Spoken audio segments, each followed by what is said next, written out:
If I occupy the White House, I must be untrammeled and unpledged, so as to be president of the nation, and not of a party. Those are the words of Zachary Taylor, our 12th president and the subject of this, the 12th episode of the Dead Presidents Podcast.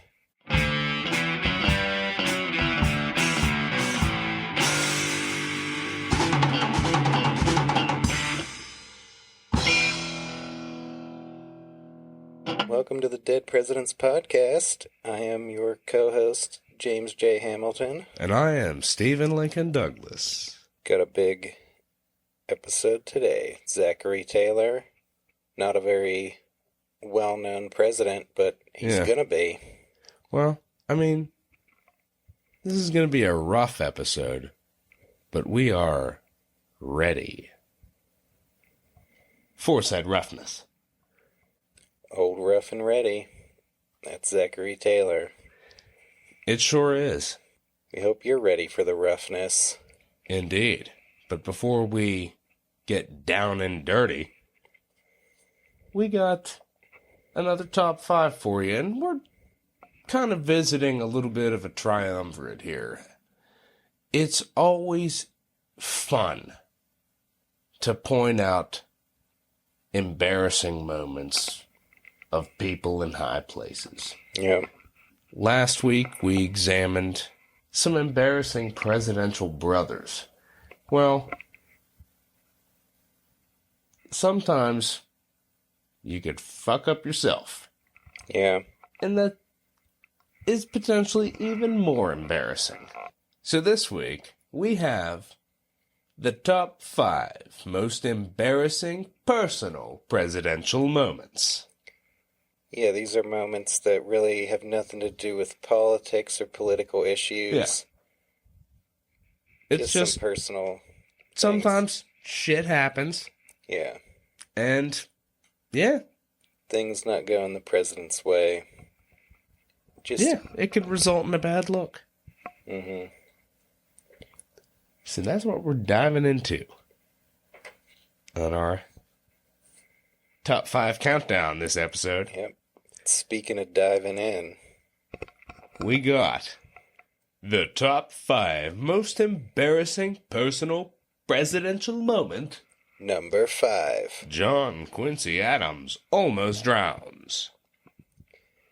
Yet swimming was a preferred form of exercise for President John Quincy Adams. Back at that time, bathing suits, not really a thing.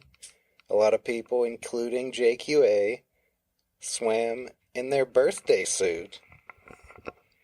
And there's an apocryphal story that the journalist Anne Royal couldn't get an interview with President Adams, so she went out to the Potomac River early in the morning where he would go out to skinny dip, and she sat on his clothes and wouldn't budge until he gave her an interview. That was supposedly the first time a female journalist interviewed the president. Unfortunately, that never really happened. Yeah, there's an interview on, not necessarily an interview, but a video on YouTube of a White House tour with Harry Truman. And he talks about that episode. And he says that it was a woman seeking office and makes the joke that, well, whatever it was she sought, she got it. Yeah. But these kind of stories... Whether that would have been embarrassing for JQA, I guess depends on what he's packing down there. Could have been... I reckon so. Not embarrassing, or very much so. Well, getting out of the river is probably cold. The cold, icy in the Potomac, water, yeah. As George Costanza. That's exactly what I was thinking. It's probably significant shrinkage. Yeah. But even though that never really happened, JQA did have a very real embarrassing moment in the Potomac. In June 1825, just a few months after he took office as president, he was out with his son John and his valet Antoine Guista. And we're just going to turn it over to JQA's diary entry. Yeah. Rather than try Who better to tell it? Yeah.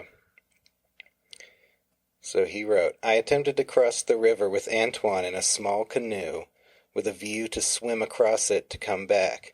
He took a boat in which we had crossed it last summer without accident. The boat was at the shore near Van Ness's poplars, but in crossing the Tiber Creek to the point, my son John, who was with us, thought the boat dangerous, and instead of going with us, went and undressed at the rock to swim and meet us midway of the river as we should be returning.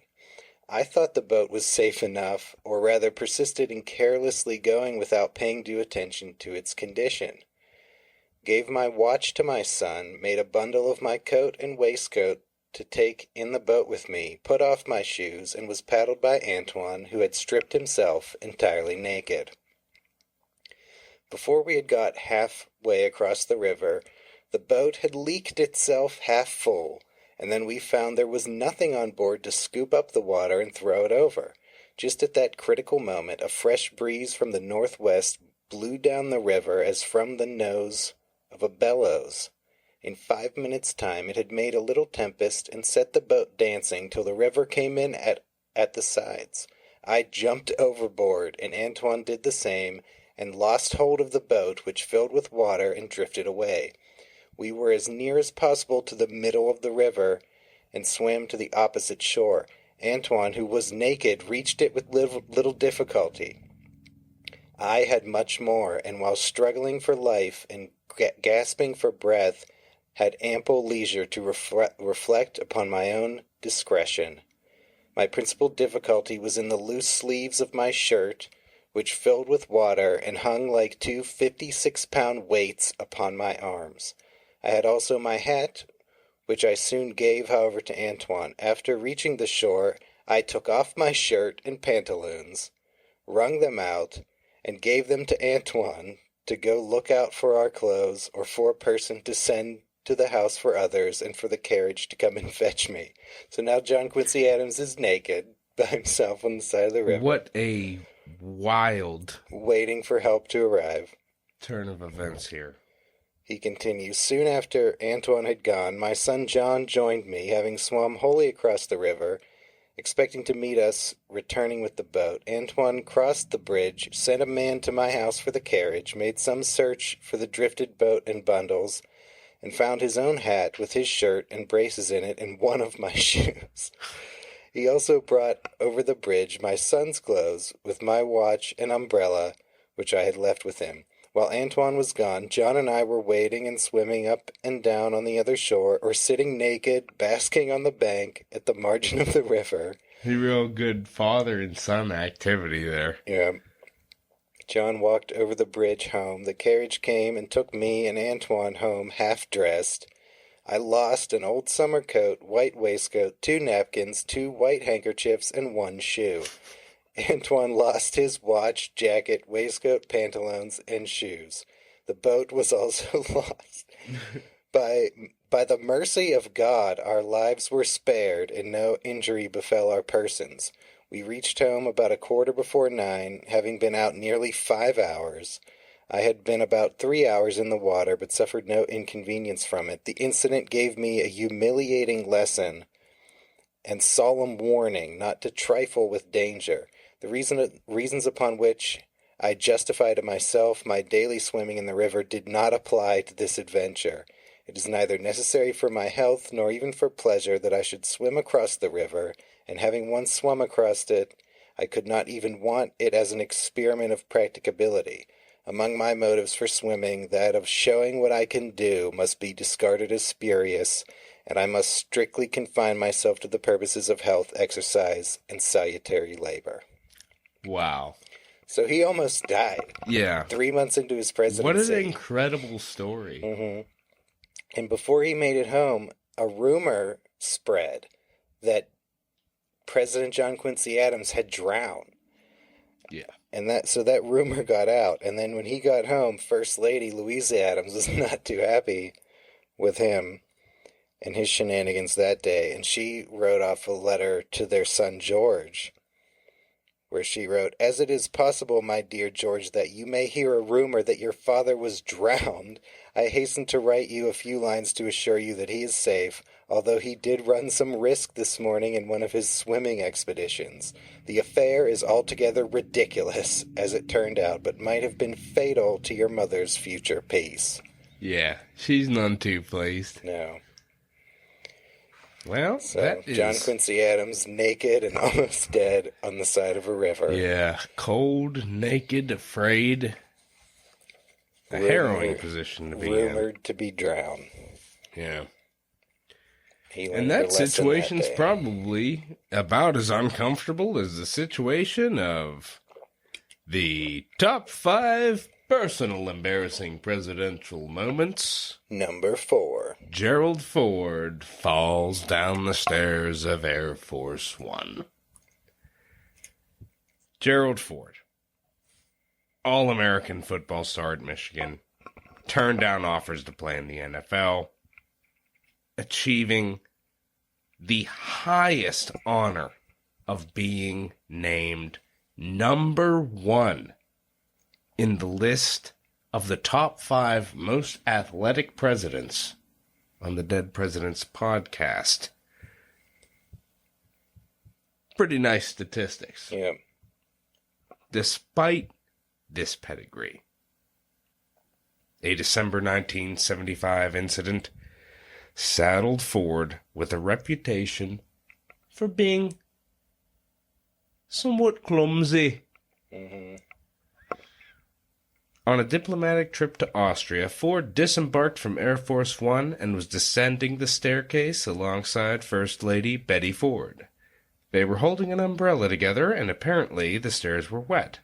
With a few steps to go, Ford slipped and fell on his ass. He got up immediately and shook the hand of an awaiting Austrian dignitary, but TV crews had caught the incident on camera, and the damage was done. Ford was roasted for the incident, including on the brand new television show Saturday Night Live, where Chevy Chase portrayed Ford as a stumbling, pratfalling fool. Ford didn't help his cause when he tripped going up the stairs of Air Force One on another occasion. A running joke was that Vice President Nelson Rockefeller was just one banana peel away from the presidency. Ford wrote in his autobiography, quote, "The news coverage was harmful, but even more damaging was the fact that Johnny Carson and Chevy Chase used my missteps for their jokes.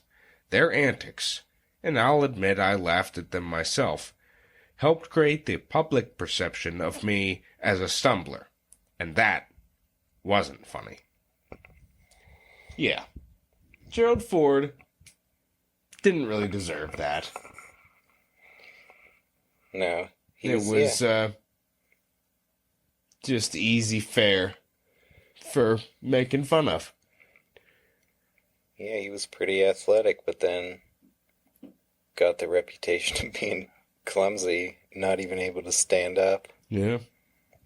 I mean, I think there was a difference between somebody that has a pretty solid reputation and then makes a misstep and gets lambasted for it, and something altogether different when it's somebody that kind of already has a peppered reputation and something happens that results in embarrassment. And that's going to bring us to the top 5 embarrassing personal presidential moment. Number 3. George W. Bush chokes on a pretzel.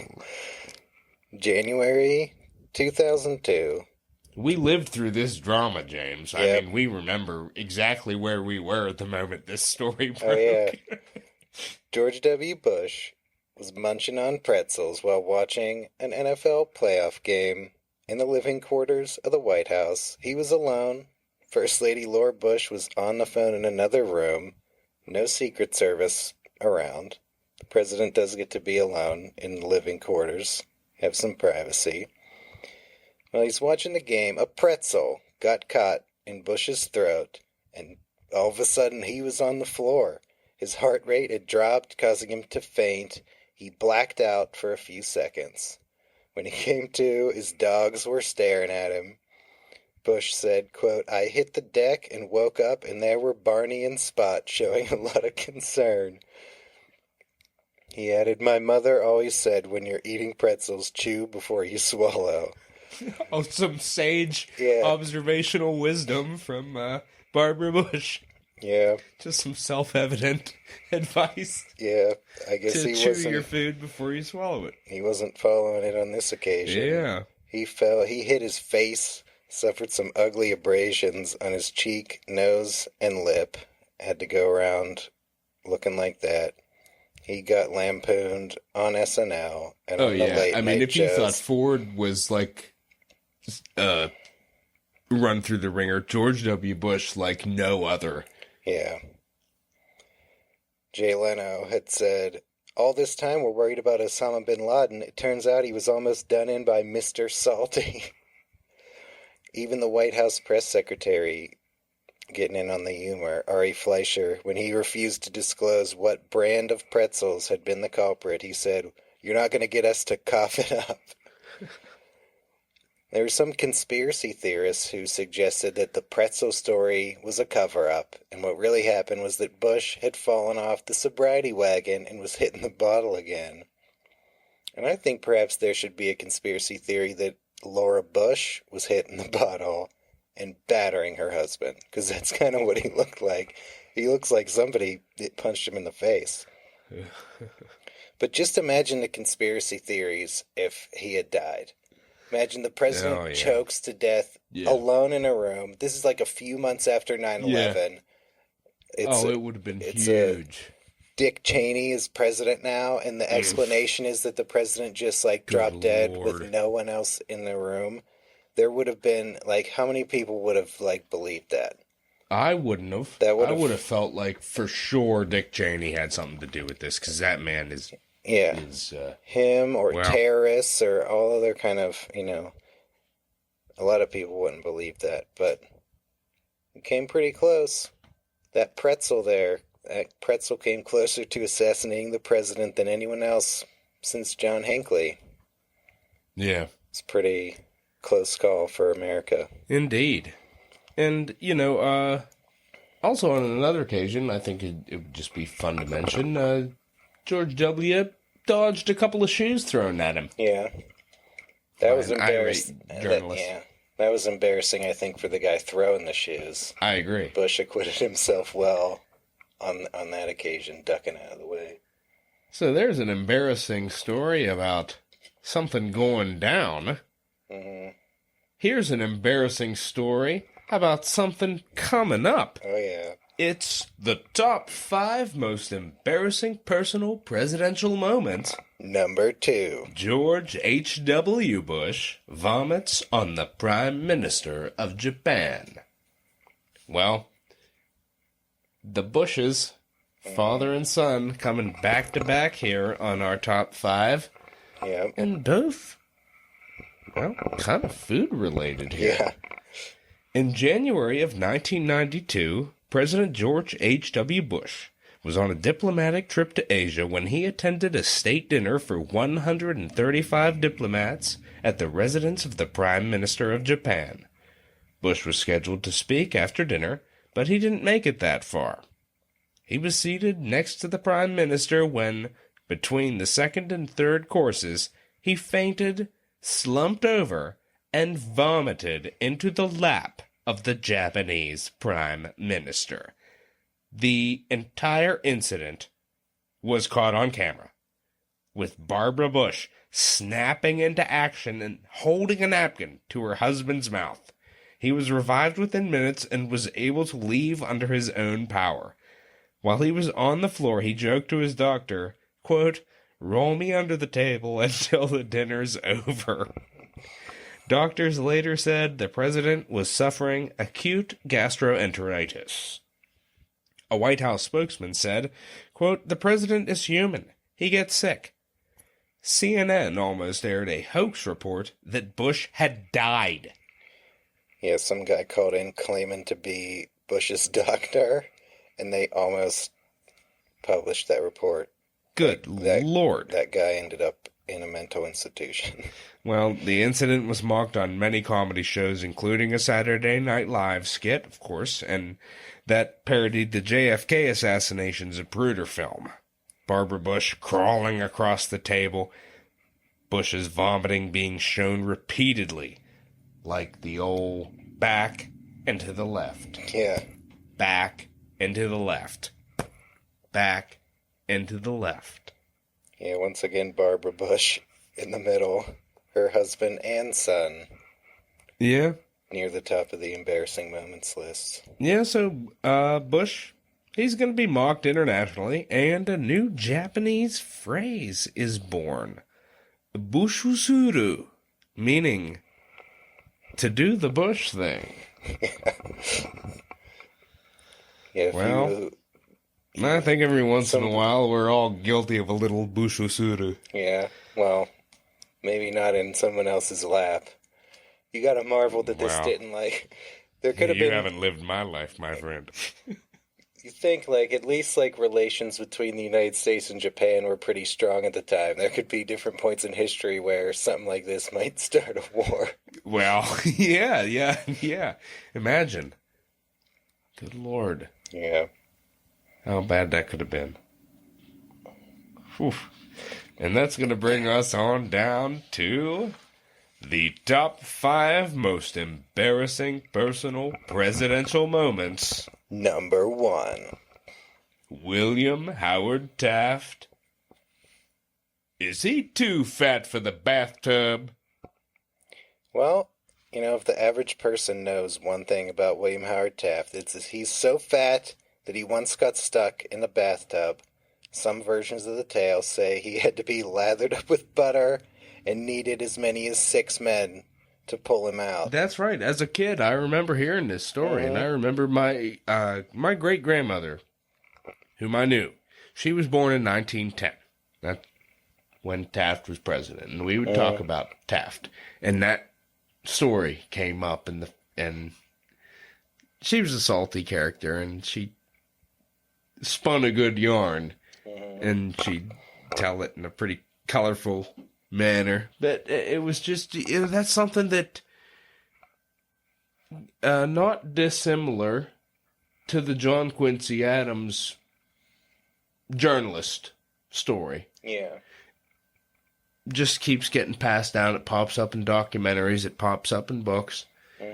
And yeah, a story. There's always a different telling. Never substantiated by historians. Not, you know, no real evidence that it ever happened. Yeah. But it's, you know, it's as good as gospel, and it's become synonymous with Taft. That's right. In the popular imagination.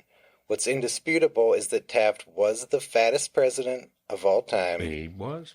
Tipping the scales at 354 pounds.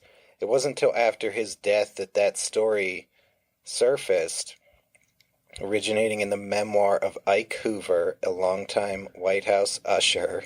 That's interesting. He wrote that Taft, quote, would stick in the bathtub and had to be helped out each time. And that's all the details he gave.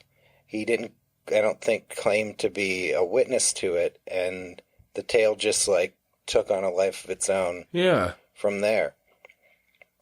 Culminating recently in a popular children's book called President Taft is Stuck in the Bath. Go to our social media to see, like, some illustrations from that, as well as some other videos of our embarrassing moments we've talked about. Well, they talk about that in the fantastic miniseries Backstairs at the White House. Yeah, I think the people that was based on, were they, one of them who wasn't... They were servants at the White House. They were the first people of color to work on the presidential floor of the White House. Yeah. The mother and her daughter. I think that maybe it's the daughter who wasn't there when Taft was president repeated that story. That's correct. The daughter, in her story, she first met William Howard Taft when that bathtub was delivered. But before it was installed. And she was a little girl. She climbed in it. And the next thing she knew, there's somebody standing over her asking, little girl, are you one of the White House ghosts I've heard tell about? And she looks up, and it's the president. Yeah. And it's a really good scene done in this miniseries, Backstairs of the White House. So it's just one of those stories that just keeps getting passed down. There's the photo of the fellows that installed it. Yeah, well, that's the thing is that, why Taft couldn't have got stuck in the bathtub is because he had the special supersized bathtub installed that nobody could have got stuck in. Right. I think the thing was he had got stuck, so he had that supersized one installed. Yeah. Well, yeah, there's no, evidence of him getting stuck, but he did have these supersized bathtubs, not only in the White House, but on his yacht, in a summer house, and on a ship that had carried him to inspect the Panama Canal. I think it was that last one that there's the picture of. It's like 7 feet long, 3.5 feet wide, weighed literally a ton. It was specially made, and there's a photograph of 4 men sitting inside of it. Yeah. And then there's Who is the man? His girth surpasses any man. Taft. That's right. And I'm talking about Taft. There's another Taft bathtub story. A few years after he left the White House, it was reported he was at a hotel in Cape May, New Jersey. They said he failed to properly consider the size of the average seashore hotel bathtub, and he got in, displacing a ton of water that flooded the floor and trickled down onto the heads of guests in the downstairs dining room. Now that seems ridiculous. How long after he left office was that supposed to have happened? I think it was a few years. Okay. And then the story goes on to say that afterward he was looking out at the Atlantic Ocean, Taft, and reportedly said, "I'll get a piece of that fenced in someday, and when I venture in, there won't be any overflow." Wow. I mean, if that's true, I mean... That's a story that was reported at the time. Yeah. And Taft, he made fun of his own weight. There was a famous telegram. Taft was the one who released this, because I guess he thought it was funny. This War Secretary, Elihu Root, upon being informed that Taft had gone horseback riding, he sent a telegraph inquiring, "How's the horse?" But, scholars have suggested that this penchant for making fun of Taft's weight has, somewhat turned him into a caricature and distracted from his actual accomplishments. In all honesty, based on, my reading on Taft, I think that was him playing the sad clown. Yeah. To a certain extent, because he was a very sensitive person, and, the stories about his weight and the pictures that the press put out of him, on the golf course and stuff, that really hurt his feelings, and, there were times that he actually, was brought to tears over, the jeers that he got over his weight. Yeah, well, that's why he's number one. It's, something about his character that he decided to try and, all right, well, I'll just make fun of myself a little bit. Yeah, I guess that's why we got him number one. There's a 2017 New York Times article on this subject. It acknowledges that, the famous bathtub story is false, but the article is titled, "William Howard Taft is still stuck in the tub." Yeah. It's kind of his reputation. That's right. It makes sense. Mm-hmm. Pretty embarrassing. Well, most embarrassing. And transitioning into the rest of the episode, George H.W. Bush's embarrassing moment involving acute gastroenteritis. Spoiler alert on the end of Zachary Taylor's story. That's right. And while you bring up George H.W. Bush, there is another embarrassing moment that I think vies for inclusion here. Yeah, we had an honorable mention. I think embarrassing moment. There's a little moment where Bush is making a speech when he's running for president in his own right. And he's kind of talking in summation of his years in the Reagan White House as vice president. And let's let him take it up from there, shall we? A word about the president. For 7.5 years, I've worked alongside him, and I'm proud to have been his partner. And we've had triumphs. We've made some mistakes. We've had some setbacks. Sometimes I feel like the...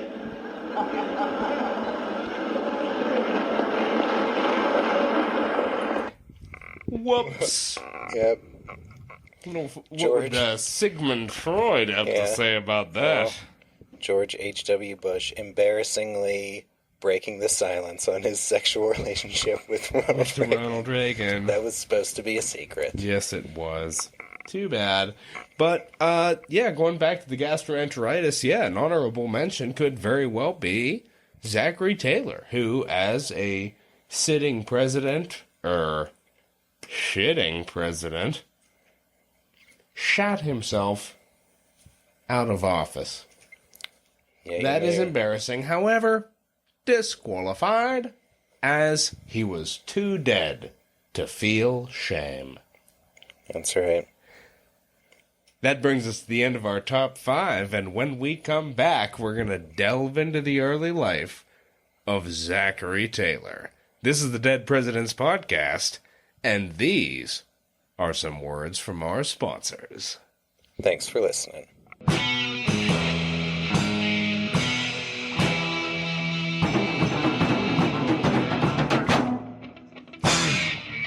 The Dead Presidents Podcast is brought to you in part by Intuitive Physicians, Dr. Pratt and N.J. Howard. Dr. Pratt, en route from New York to Milwaukee, will be in town on Monday when all who desire an examination by clairvoyance can have the opportunity for a few days only. With him is N.J. Howard, the Boston seer, who has practiced 5 years with perfect success and whose powers as an intuitive physician stand unsurpassed in this country. They'll be available from 9 a.m. to 10 p.m. at the office of Mr. R.L. Burrowman at the corner of Wayne and Larned Streets.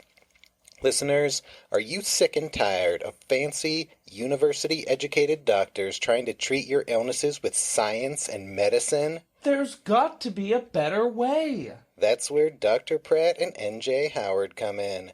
They're in town for a limited time only, so don't miss your chance to be diagnosed and healed by intuition and clairvoyance.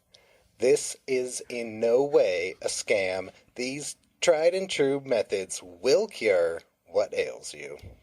If they don't, Dr. Pratt and N.J. Howard will be well on their way to Milwaukee before you get a chance to ask for your money back. But it won't come to that. This is the real deal. That's right.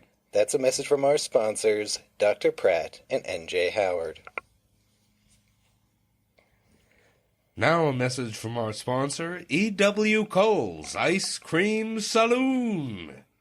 Having fitted up the large and commodious room next door to my confectionery on Cedar Street expressly for an ice cream saloon, I will say to the ladies and gentlemen of this city, and especially the ladies, that they will find my saloon very comfortable, being on the first floor, and so situated that a current of air, if any is in circulation, will pass through the saloon.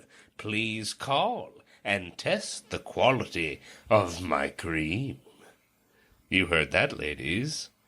E.W. Cole has cordially invited you to taste a big mouthful of his magnificent cream.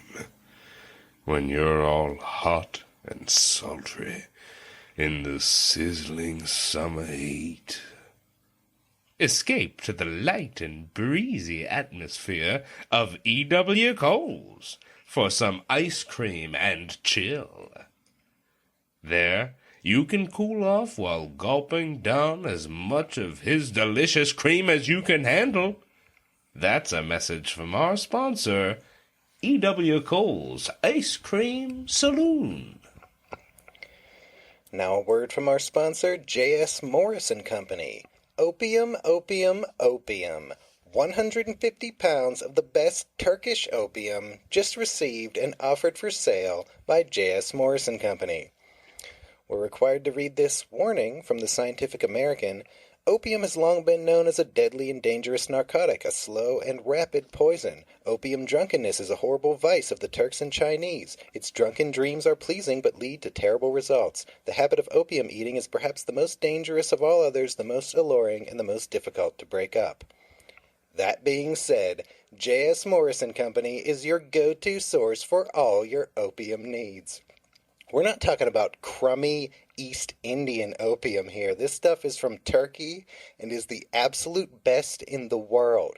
Guaranteed to induce the most pleasing dreams. J.S. Morris & Company have 150 pounds in stock, so they've got you covered for the foreseeable future. After you get a taste of this Turkish delight, we're confident you'll be a return customer. That's a message from our sponsor, J.S. Morris & Company. Listeners, if you want to get your fix, hit us up on Twitter at DeadPresPodcast, where you can learn more about our sponsors and see their original ads published in newspapers during Zachary Taylor's presidency. And now back to the show.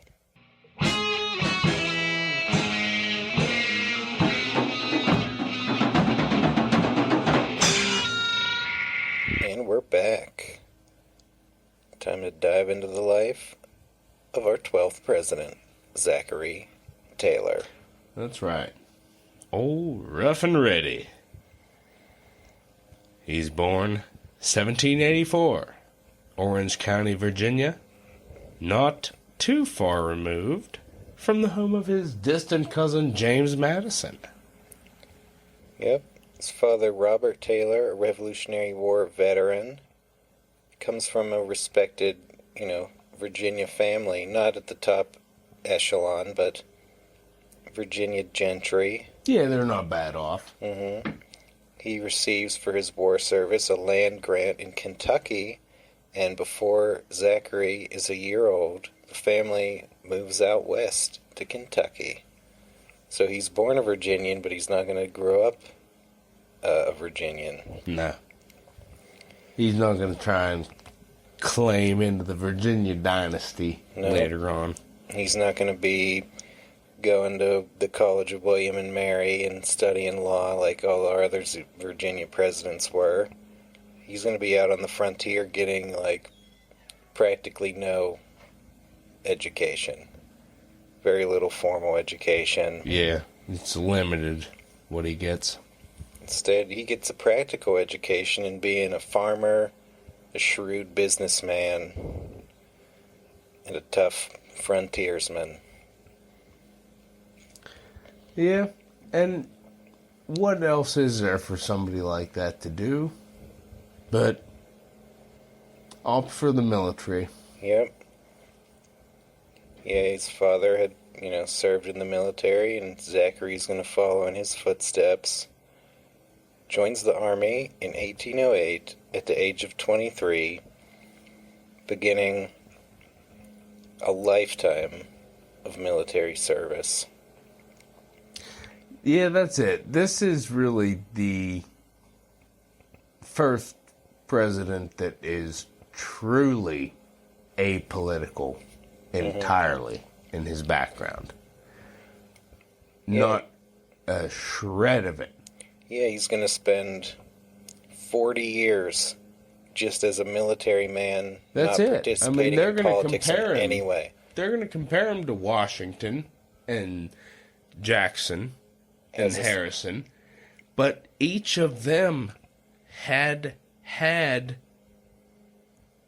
political experience in one form or another. Mm-hmm. Taylor did not have any at all. Yeah.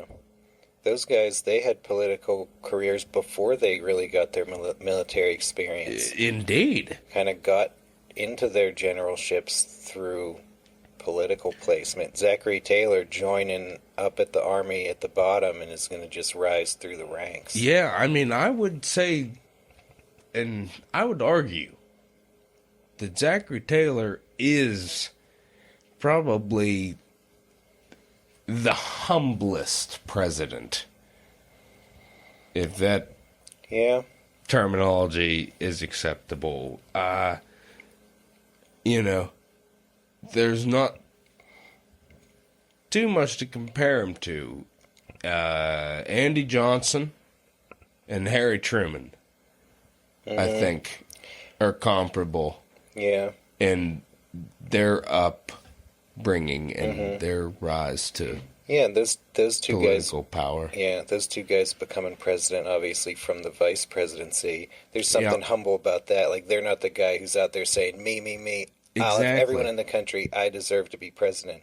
And Zachary Taylor, he didn't really do that either. Yeah. By the time Taylor becomes president, we're kind of just getting into the era where presidents are starting to run for the presidency. That's but right. Taylor's not going to do that. No. He's going to harken back to the old George Washington model. That's right.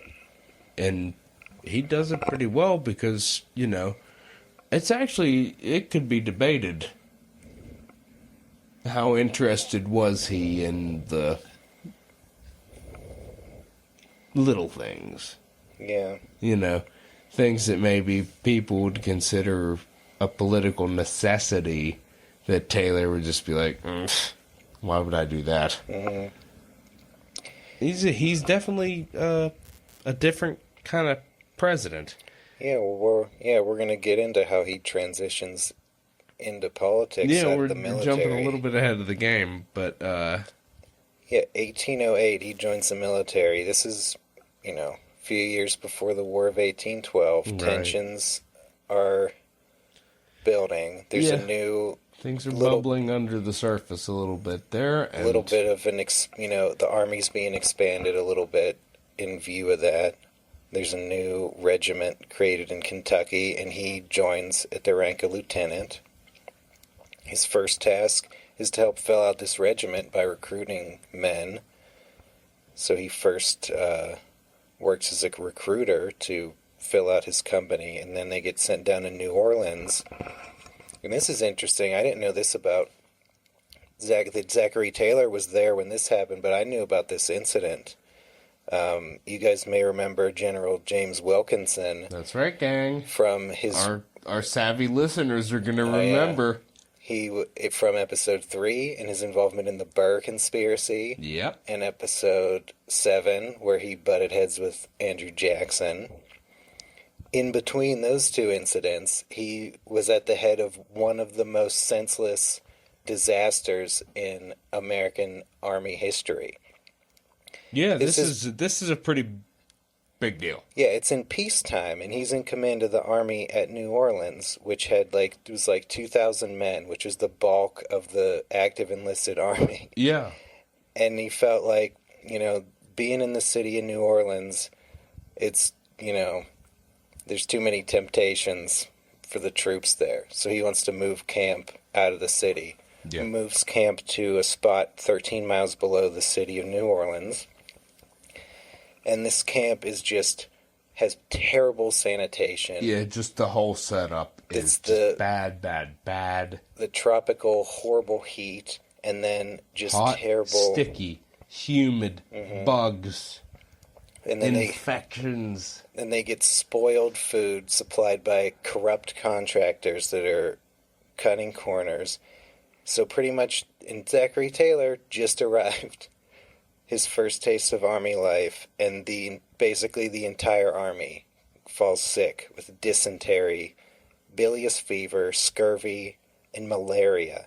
Hundreds of men die in this camp, and then they were like, we got to get out of this camp. So they pack up and try to move to another camp north of New Orleans, and hundreds more men die on that march. Yeah, and...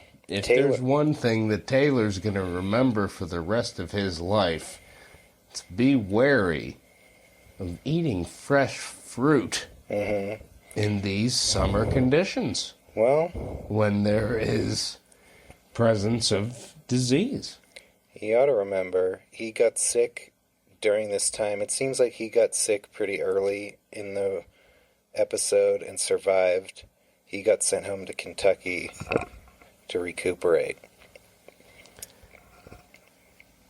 Yeah, and while he's on sick leave, he gets a little bit of work in on the side. In June 1810, he meets and marries Margaret Smith, the daughter of a prominent planter.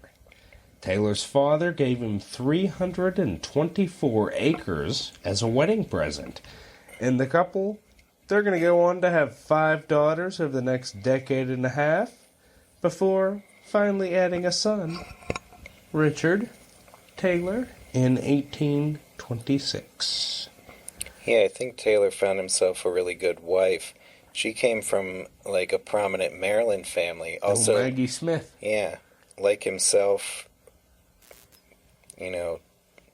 going from the East Coast out to the frontier, but she was a tough gal and went along, he lives his whole life in the Army, and she's the proverbial Army wife going around to all these places enduring the hardships right alongside him. And I think he ended up saying that she was a better soldier than I in terms of just enduring the life. Yeah. Yeah, it's not an easy pairing. No. When you're marrying into the military. Yeah, especially not at this time. Certainly not. And especially not at this time when we're coming up on the War of 1812, James. Yeah. And Taylor's coming back to action. Mm-hmm. He's going back to active duty. Comes back 1811 with the rank of captain. Put in command of Fort Knox, Kentucky. Right before we stored all the gold there. Right. Zachary Taylor was commander. But he gets called to Maryland to go be a potential witness in the court-martial of James Wilkinson, who was put on trial over that disaster. And although he didn't end up testifying while he was away, he missed out on the Battle of Tippecanoe that made William Henry Harrison famous. Yeah. He probably regretted that. Yeah. But he gets some action in. War gets declared in 1812, and Taylor, he led a small contingent of men, 60 men, up to Fort Harrison on the Wabash River in Indiana, where Taylor and almost all of his men fell sick with Billy's fever. Yeah, this is going to be a recurring thing. Taylor's sometimes biggest enemy is illness, disease, sickness. Yeah, I mean, in these early campaigns especially. Yeah, that's the perennial plague of armies. I mean, in the history of war, people dying of sickness practically more than in battle. That's a lot right. of times. But here, when Taylor and all of his men get sick, they're not going to have the leisure to just rest and try to get over it, because their fort is approached by some Indians under a flag of truce, claiming that they're starving and need food. But Taylor, he sensed a trap, and he didn't let them into the fort. And that night, hundreds of Indians attacked the fort, and they set fire to the blockhouse, which held all of their supplies. But Taylor, he kept his cool, and he and his sick men put out the fire and held off the Indian attack through the night.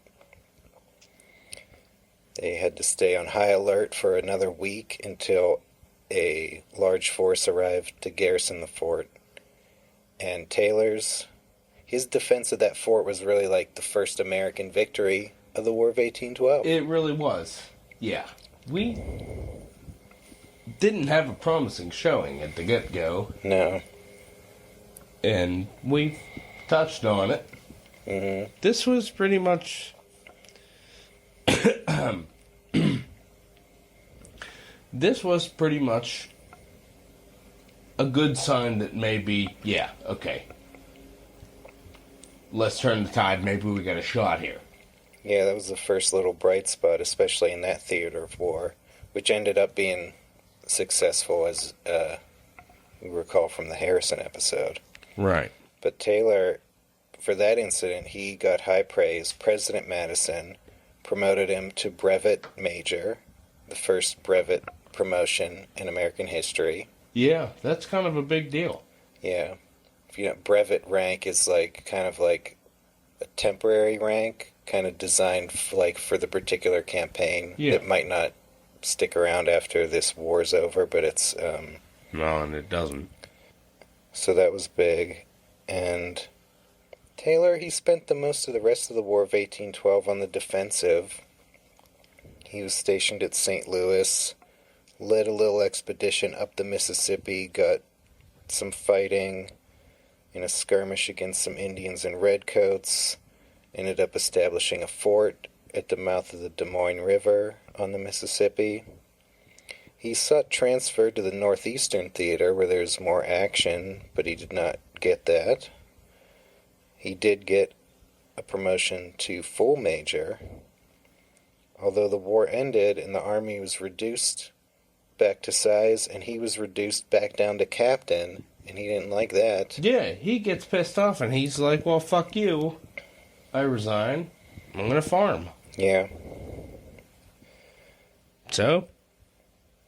Goes back to his He's out. plantation. Yeah, he's got a whole... But not for long. Nope. Farming doesn't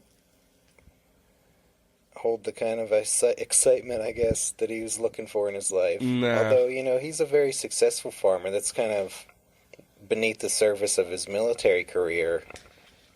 He's got very successful plantations running. Yeah, he doesn't do too shabby for himself. I mean... with slaves working them, which is obviously... awful. The biggest, obviously awful in itself, and it's a big issue coming up, but see how Taylor, as a slave owner, confronts that issue. Yeah, it's interesting. It'll be a very interesting reveal. Mm-hmm.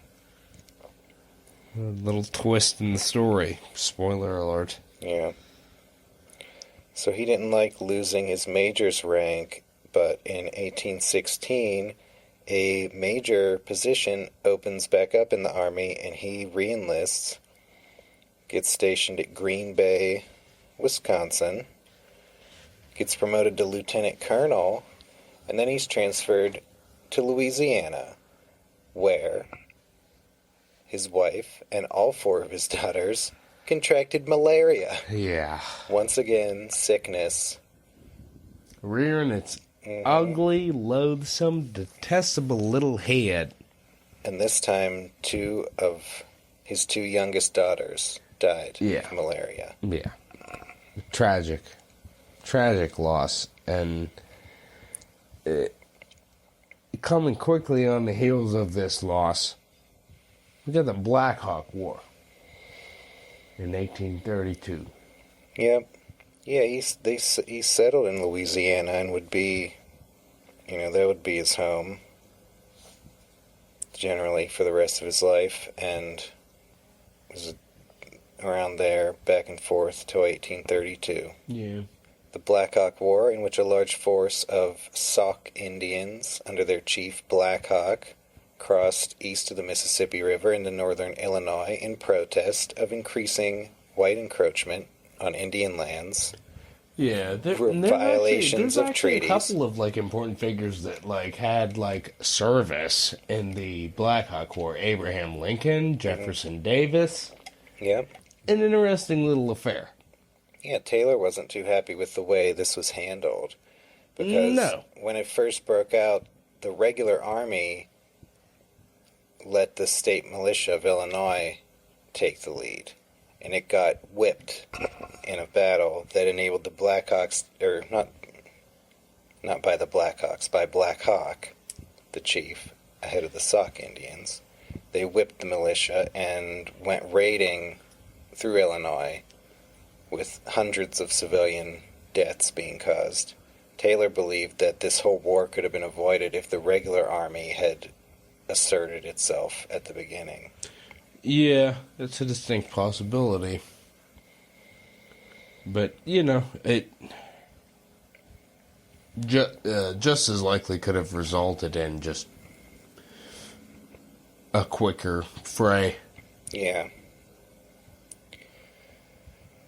It's hard to say. Well, eventually the militia, I guess, got the better of Black Hawk, and he went to flee back across the Mississippi when a different tribe of Indians, I forget which ones, were on the other side of the Mississippi and attacked him. And Black Hawk got captured at the end of the war, and Taylor was the officer who took charge of him. And one of the young officers under his command, West Point graduate Jefferson Davis, was in charge of holding Black Hawk. Jefferson Davis, taking advantage of this time to fall in love with Zachary Taylor's daughter, Sarah. Yeah. Which Taylor did not approve of, because he did not want his daughters to marry army officers, because he knew how hard that life was. Yeah. But father's disapproval didn't stop these young lovers from remaining in contact. No, certainly not. And Davis is going to resign in 1835, and they're going to get married despite Taylor's continued opposition. However, and this is a big however, and my God, this keeps cropping up, doesn't it? Mm-hmm. They both contract malaria, and Sarah dies 3 months after the wedding. This is a tragedy that absolutely wrecks the worlds of both Zachary Taylor and Jefferson Davis. Yeah. And they end up kind of like becoming friends with each other over this tragedy. Yeah, they kind of warm up to one another. Yeah, because Taylor, he'd opposed the marriage and didn't want them to get married. But yeah, he wasn't initially a big fan of Davis. Unfortunately, it took something as morbid as this to bring him around to him, but... Yeah, and Jefferson Davis will come back into Taylor's life later. Indeed. And it's going to bring us to the Second Seminole War. Now, by 1837, Zachary Taylor, he's been promoted. He's a full colonel. Yeah, he's out in Florida. And the Second Seminole War is going on. Yeah, he's slowly going up the ranks. He's in, almost 30 years of Army service. He's getting near the top. Yeah, he's been in there a spell, and he's been doing his part. And the Second Seminole War was not, the generals in charge of that war weren't, winning glory for themselves. That war was not that kind of war. No, this was, a protracted quagmire of a war where you're chasing Indians around swamps and not being able to catch them. That's pretty much exactly what it was like. The Seminoles who are resisting relocation under the Indian removal policy. Yeah, and when you do have a battle, it results in something like this. Now, this happened on Christmas Day, 1837. Taylor leads 1,000 men against 400 Seminoles who had taken up a defensive position on Lake Okeechobee in southern Florida. Taylor launched a direct assault through a swamp, and after a sharp firefight, the Seminoles retreated and disappeared. Taylor ended up losing 26 dead, 112 wounded, against only 11 dead and 14 wounded Seminoles, but the U.S. claimed it as a victory. And Taylor's going to get some praise. His aggression is going to bring about his promotion to Brigadier General. He's made it.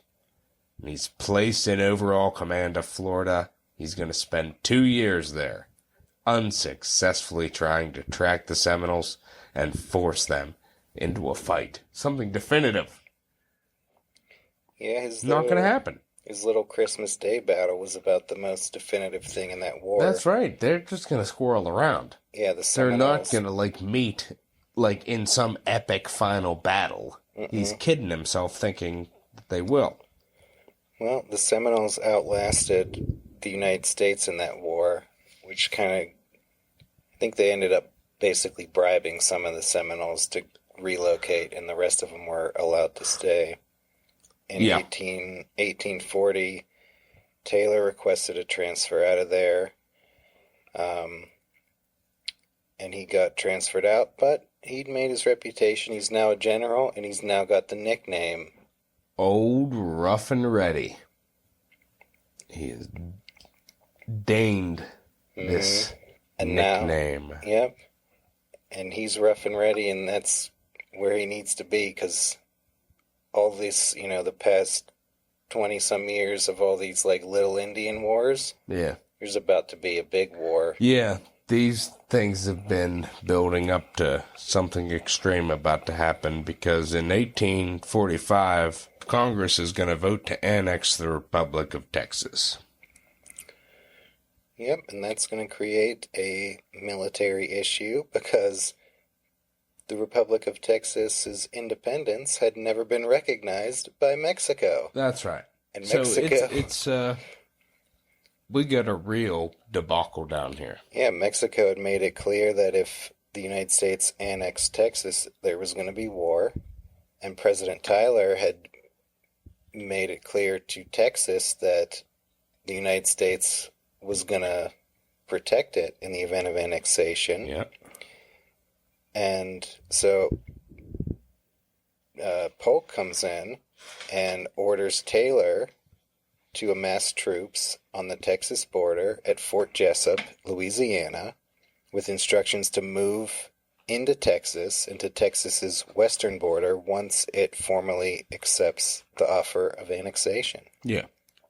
Now, Taylor, he's got 3,000 men under his command, and this is the largest U.S. Army force assembled in one place since the Revolutionary War. Yeah. This is about to be the big time. And, who's this Taylor guy? He might seem like an odd choice to lead the biggest army in a generation.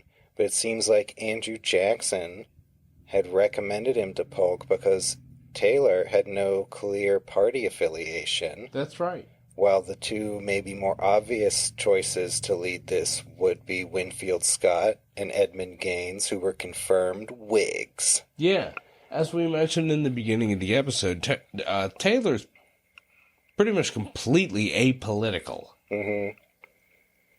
And he's really hard to read as well. Mm-hmm. Both parties court him, and neither one of them is sure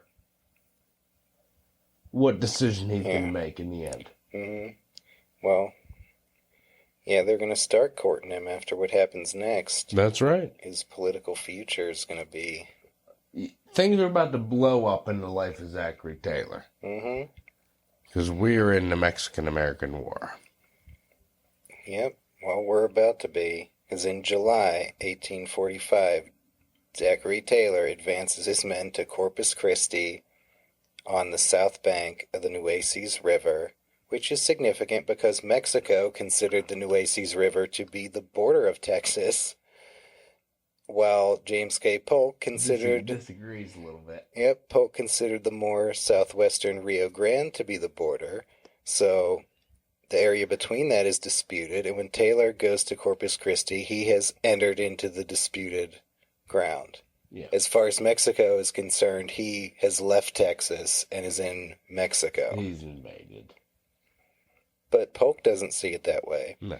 And meanwhile, Polk is sending diplomats to try to buy this land. He wants to buy California and New Mexico and the border of Texas on the Rio Grande. And while that's happening, Taylor is spending that fall of 1845 drilling his troops, who are not used to operating as a big army. They're used to being in little units, garrisoning forts and fighting against Indians, but there's a big war brewing. Yeah. And it's been a spell since we had a big war. Mm-hmm. January 1846, Polk's diplomat was not received in Mexico, so he orders Taylor to advance to the Rio Grande. Taylor communicates with the Navy along the Texas coast, getting naval support, and he marches 150 miles to the southwest, reaching the Rio Grande in late March 1846. And this is going to bring us to the outbreak of war. Taylor, he establishes Fort Texas, and he and the Mexican army watch each other warily across the river. What a tense situation. They see each other. I mean, they know exactly what's going on. They're waiting. It's a silly game at this point. And in late April, a new Mexican general, Mariano Arista, arrived with 3,000 additional troops and orders to destroy Taylor's army. Mexican cavalry crossed the Rio Grande, miles upriver from the American position, and they attacked a patrol that Taylor had sent to investigate. 16 Americans ended up being killed. The rest were captured. Taylor's going to shoot off a message to Polk. He said, "Hostilities may now be considered as commenced." And that is exactly what Polk wanted to hear. He's got the word of an apolitical general who's not associated with either party saying, we're at war, basically. And that's exactly what Polk says to Congress. We're at war. Yeah. You got to accept it. This isn't, I'm not asking for a declaration. War has commenced. It's on. American blood has been shed on American soil. Yeah. Is what Polk tells Congress. And he, baited the Mexicans into doing that and enabling him to say that. And here's Taylor. He's out there, in the middle of nowhere in this disputed land with the whole of Mexico below him. Yeah. And he just has like 3,000 men. So his plan is to just hold on until reinforcements arrive. Because, now the United States declares war. It's calling for volunteers. He leaves a small force to hold Fort Texas there on the Rio Grande. And he marches 30 miles north back to his base at Port Isabel to gather food and ammunition.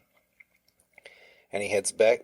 On his way back to Fort Texas, he found his way blocked by the Mexican army at a little place called Palo Alto. Palo Alto.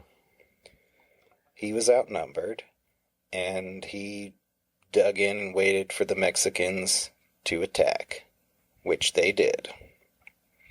And we had a pretty incredible display by the American light artillery under the command of Major Samuel Ringgold. The flying artillery riding up with a cannon attached to a team of horses and circling around, wheeling it into position, firing, riding out again, reloading at a safe distance, coming back around. The flying artillery is a huge advancement in warfare. Yeah, light artillery batteries that are moved around quickly and easily. Ringgold, he researched this in Europe. He rewrote the U.S. Army artillery manual. Yeah. And big time important figure. They repulsed numerous American warfare. Numerous charges for the Mexicans in this battle. The Mexicans are just charging at the Americans, and they're getting slaughtered lit up by this artillery. Yeah. And it's a massacre. Unfortunately, Samuel Ringgold suffered a mortal wound in this battle. Yep. But a cannon, he was on horseback directing the flying artillery, and cannonball went through one thigh all the way through both legs. Fell from the horse, and there was no coming back from that. I mean, that cannonball ripped through both legs at the thigh. Wow. That's gotta hurt. Yeah. But he gets credit for, basically winning this battle with his tactics. And this kind of makes the difference in this whole theater of war. And It does. Absolutely. I don't think we could understate his contribution. Yeah. Here. Zachary Taylor in the American Army is just realizing in this battle how big this new artillery tactics are. Because they'd spent all these years fighting against Indians, and these kind of tactics aren't useful against Indians, who in the Seminole War you can't even bring them to a battle. But when you have mass troops, all lined up, that's when artillery is devastating. And the Americans in this battle show that they're way better at it than the Mexicans are at this time. And that's the difference in this battle. So the Mexicans retreat. Taylor holds a council of his officers on whether they should pursue the enemy. The majority of his officers don't want to pursue, but Taylor overrules them. Yeah. And they go after the Mexicans overnight. Boy, if later on, if Taylor was McClellan, right? Mm-hmm. Jeez. Yeah, he's aggressive. The following afternoon, he attacks the Mexicans again at Reseca de la Palma. Yeah. Ordered 2 daring cavalry charges that captured a Mexican artillery battery that kind of broke up their position. The dispirited Mexicans fled back across the Rio Grande, where many of them drowned trying to cross the river. Pretty tragic scene. Yeah. 2 days worth of fighting. Americans suffered 42 killed, 136 wounded, against Mexican losses of 256 killed, 334 wounded, 182 missing. Mm-hmm. So that's the opening salvo of the war. It is. That news gets back to the United States. Zachary Taylor's an instant hero. Yeah. Instant success story. And if there were people that were doubtful about the war, even they could be said to have been guilty of partaking in this initial run of glory.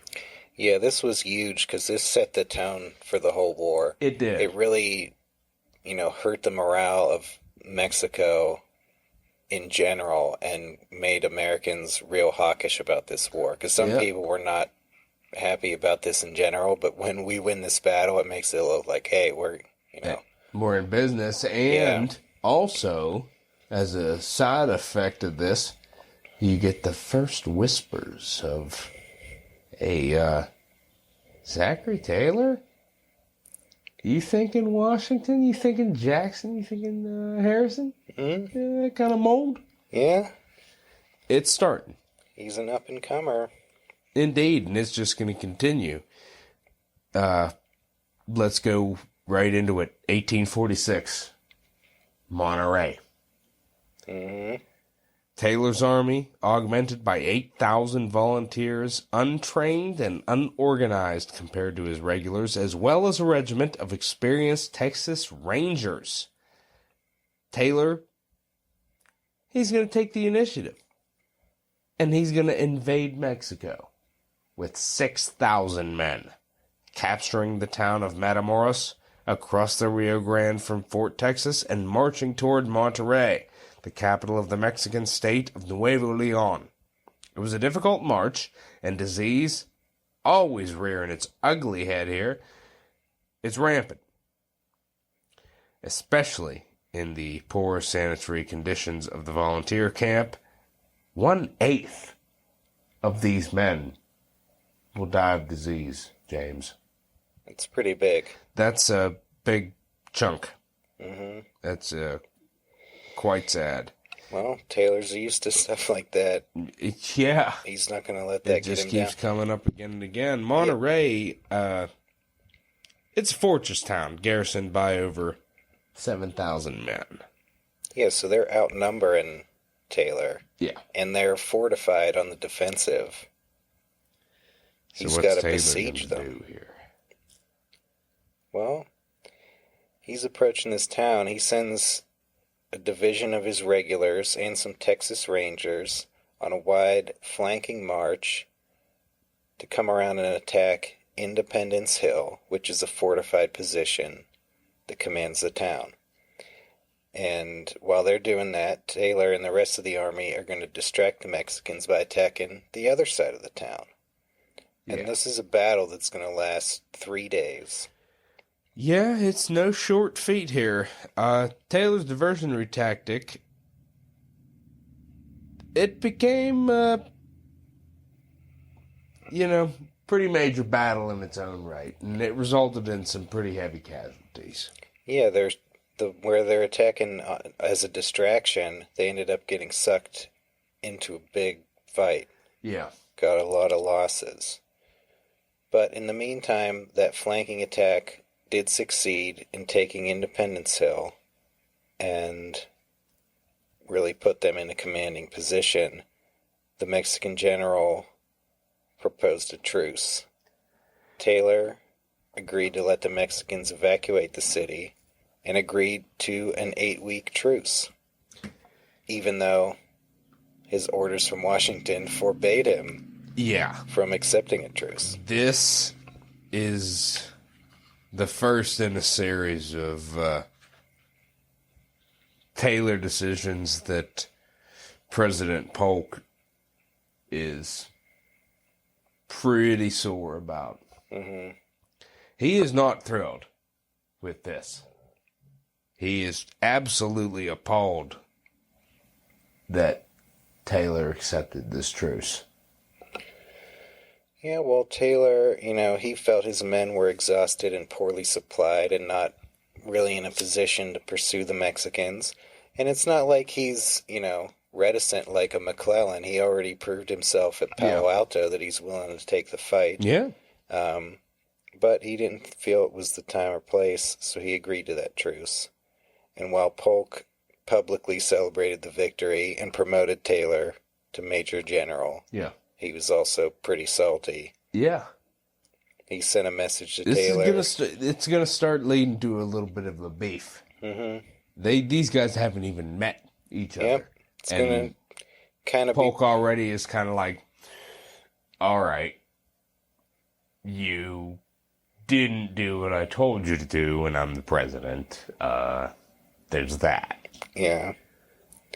It's maybe kind of putting Taylor on a path to the Whig Party, in a sense. It's possible that Polk's behavior and his treatment of Taylor did have an effect of inspiring Zachary Taylor, his final decision to join the Whig Party. Yeah, because Taylor, he'd been critical of the Van Buren administration and during the Seminole War. So yeah, the Democrats had been in power for a long time. The past, couple decades when Taylor is in the army, and I guess his main... Well, you got 12 years between Jackson and Van Buren. His main politics is kind of just not being too happy with the way they were running things. Yeah. So Polk, he sends an order to Taylor to end the truce, but by the time the order gets there, the truce was already about to expire anyway. Yeah. That's another thing, the delay. I mean, you're talking 2 weeks. Minimum. Yeah. Polk would write a letter. 2 weeks later, Taylor would get it. And then another 2 weeks before Polk would receive a reply. Mm-hmm. That delay is pretty huge. Yeah, it makes it hard for the war to be run from Washington. And as we talked about in episode 11, it led to some problems. Mm-hmm. In more ways than one. But yeah, Taylor's riding high. He's a big hero. already in the war. However, in late 1846, Polk makes a decision, and he gives General Winfield Scott command to make an amphibious landing at Veracruz and march on Mexico City. Taylor receives orders, meanwhile, to remain on the defensive, and Scott is going to siphon off the bulk of his troops. Yeah, all the best ones. Taylor absolutely feels like he's getting fucked in the ass by Washington. Mm-hmm. And he pretty much says as much. Yeah, their decision. He says that he's fighting one war ahead of him and one war behind him. Mm-hmm. Yeah, Washington decides to open up a second front. They're going to put Winfield Scott in charge of it and leave Taylor where he is to fend for himself. They take his best troops, and they're gradually replaced with more inexperienced volunteers. Yeah.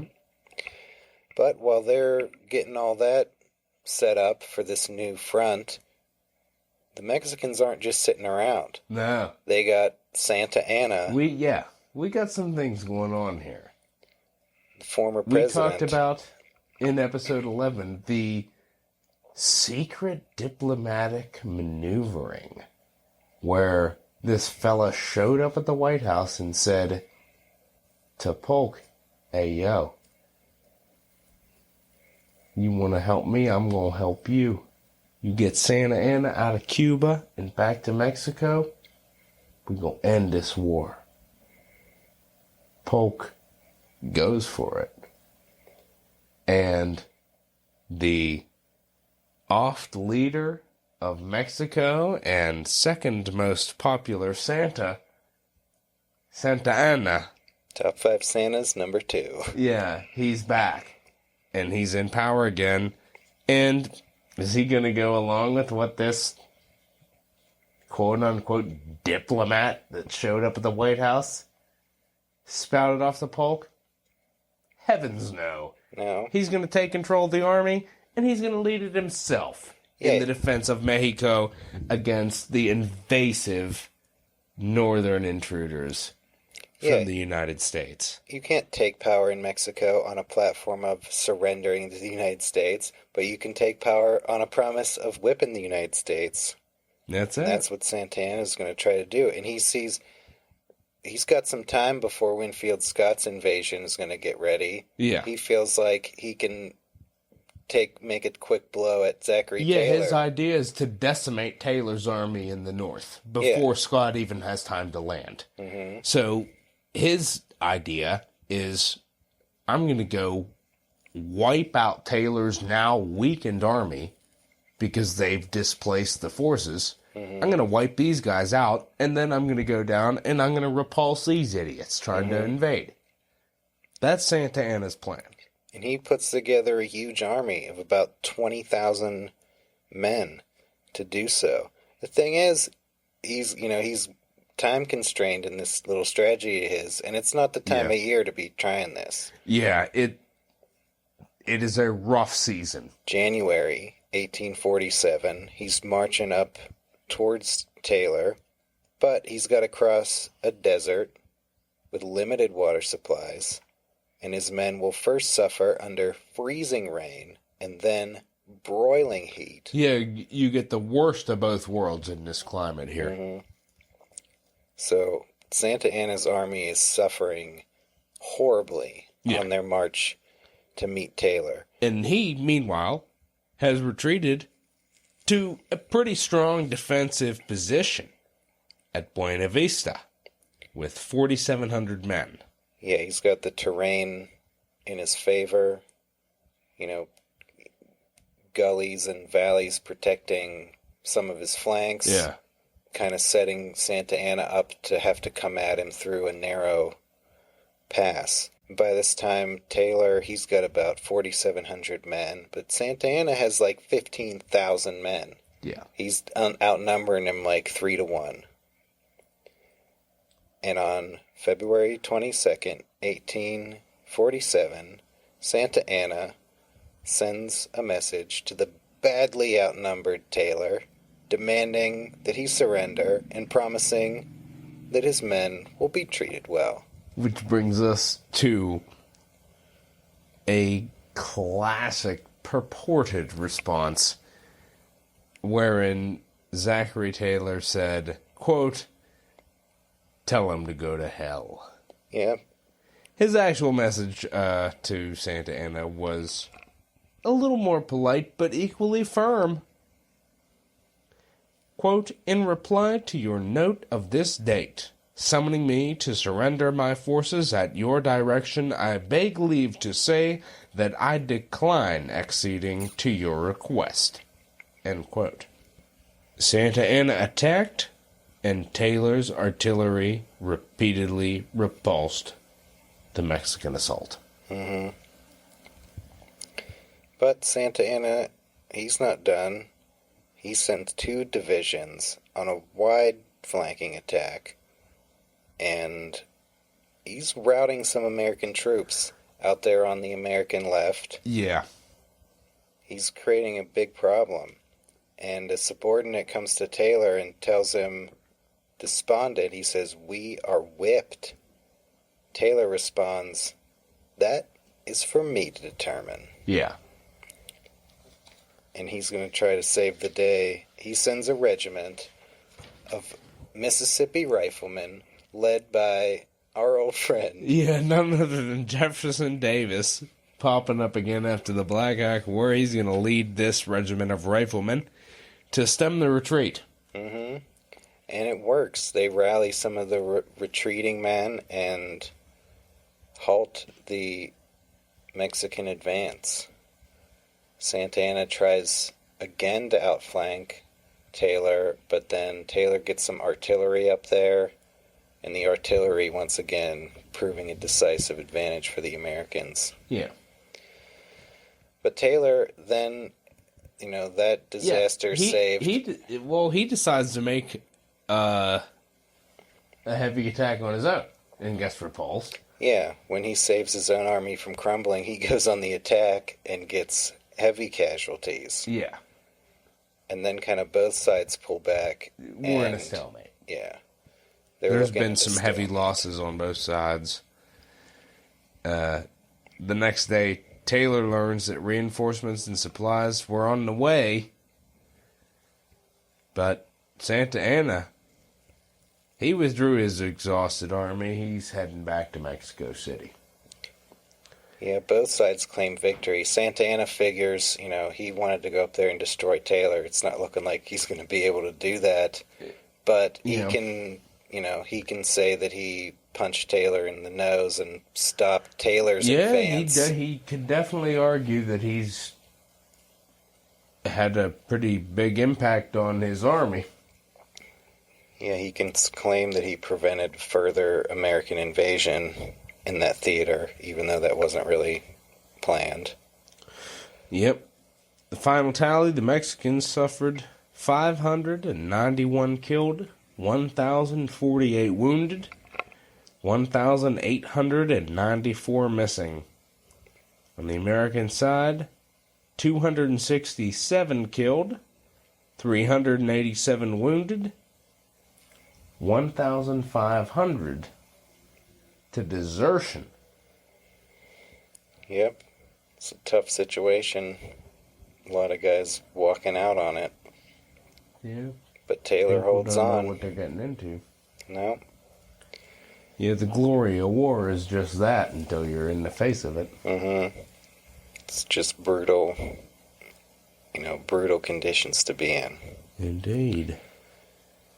So Taylor held on, and he'd continue holding on while Winfield Scott landed at Veracruz and captured Mexico City. Scott's on his march to Mexico City. Some big battles down there. And before too awful long, this war's over. Yep. That's going to bring an end to the war, but that's the beginning of the presidential campaign of 1848. That's right. And this is going to be really quite a wild one. Yeah, because you got the very successful President Polk not running for re-election, standing on his promise to only serve one term. That's right. And then you've got a couple of war heroes in Taylor and Scott. Who's going to be running for president, and what party is Zachary Taylor going to be in? That's right. And, Polk, I think his biggest disservice was his pledge, because that really threw a spanner in the works for the Democratic Party's hopes in 48. They had a hard time coming to agreement in 44. Lewis Cass was almost like a default go-to, it seemed. It didn't seem like the full power of the Democratic Party was behind him. It seemed like okay. Yeah. I don't think even Polk was necessarily thrilled about Cass's nomination. In his diary, he records, of course, he's going to support whoever the Democratic candidate is. Yeah. But he doesn't say anything praising Lewis Cass, certainly. Yeah, that's the thing. We just had this big, successful war, and the Democrats don't have a war hero to put on the ballot. No. Winfield Scott wants to run for president. He's a Whig. Clear Whig. Some And other Zachary people, Taylor, in the popular opinion. Yeah, it seems like more than before Zachary Taylor started thinking about if he could be president, other people are thinking, this Zachary Taylor guy could be president. Yeah. And we want to, absolutely. we want to put him up as, a figurehead. Yeah. The guy who can be a moderate. He'll be our new William Henry Harrison. Mm-hmm. Our new George Washington. Yeah, they're going in that mold. We want a Washington. We want a Jackson. A Harrison type. The heroic general president. Mm-hmm. Yeah, some of his early supporters was the Whig senator from Kentucky, John Crittenden, and the New York Whig party boss, Thurlow Weed. Yep. We're going to get a lot into weed in this whole shebang in the next episode. Yeah. Because our boy, Millard Fillmore, is directly involved in the inner workings of New York state politics at this time, and I dare say that is the absolute most important focal point in national politics at this stage in history. Yeah, New York has really been the critical swing state almost from the beginning. Well, it's going to be in this election. It certainly is now. Because you got Martin Van Buren going for a comeback. And Martin Van Buren, this time, he's cast aside his Jacksonian disciple robes. Mm. He's his own man now. Yeah, he tried to get he is fully supporting anti-slavery beliefs. Yeah, he had failed to get the Democratic nomination in 44 because of his opposition to Texas annexation. Right. And now he's going to go full bore and accept the nomination of the Free Soil Party. That's it. Which is an abolitionist party. Right. They don't want slavery even considered in any of the newly acquired territory. There's absolutely no question about it. No slavery in the newly acquired territory.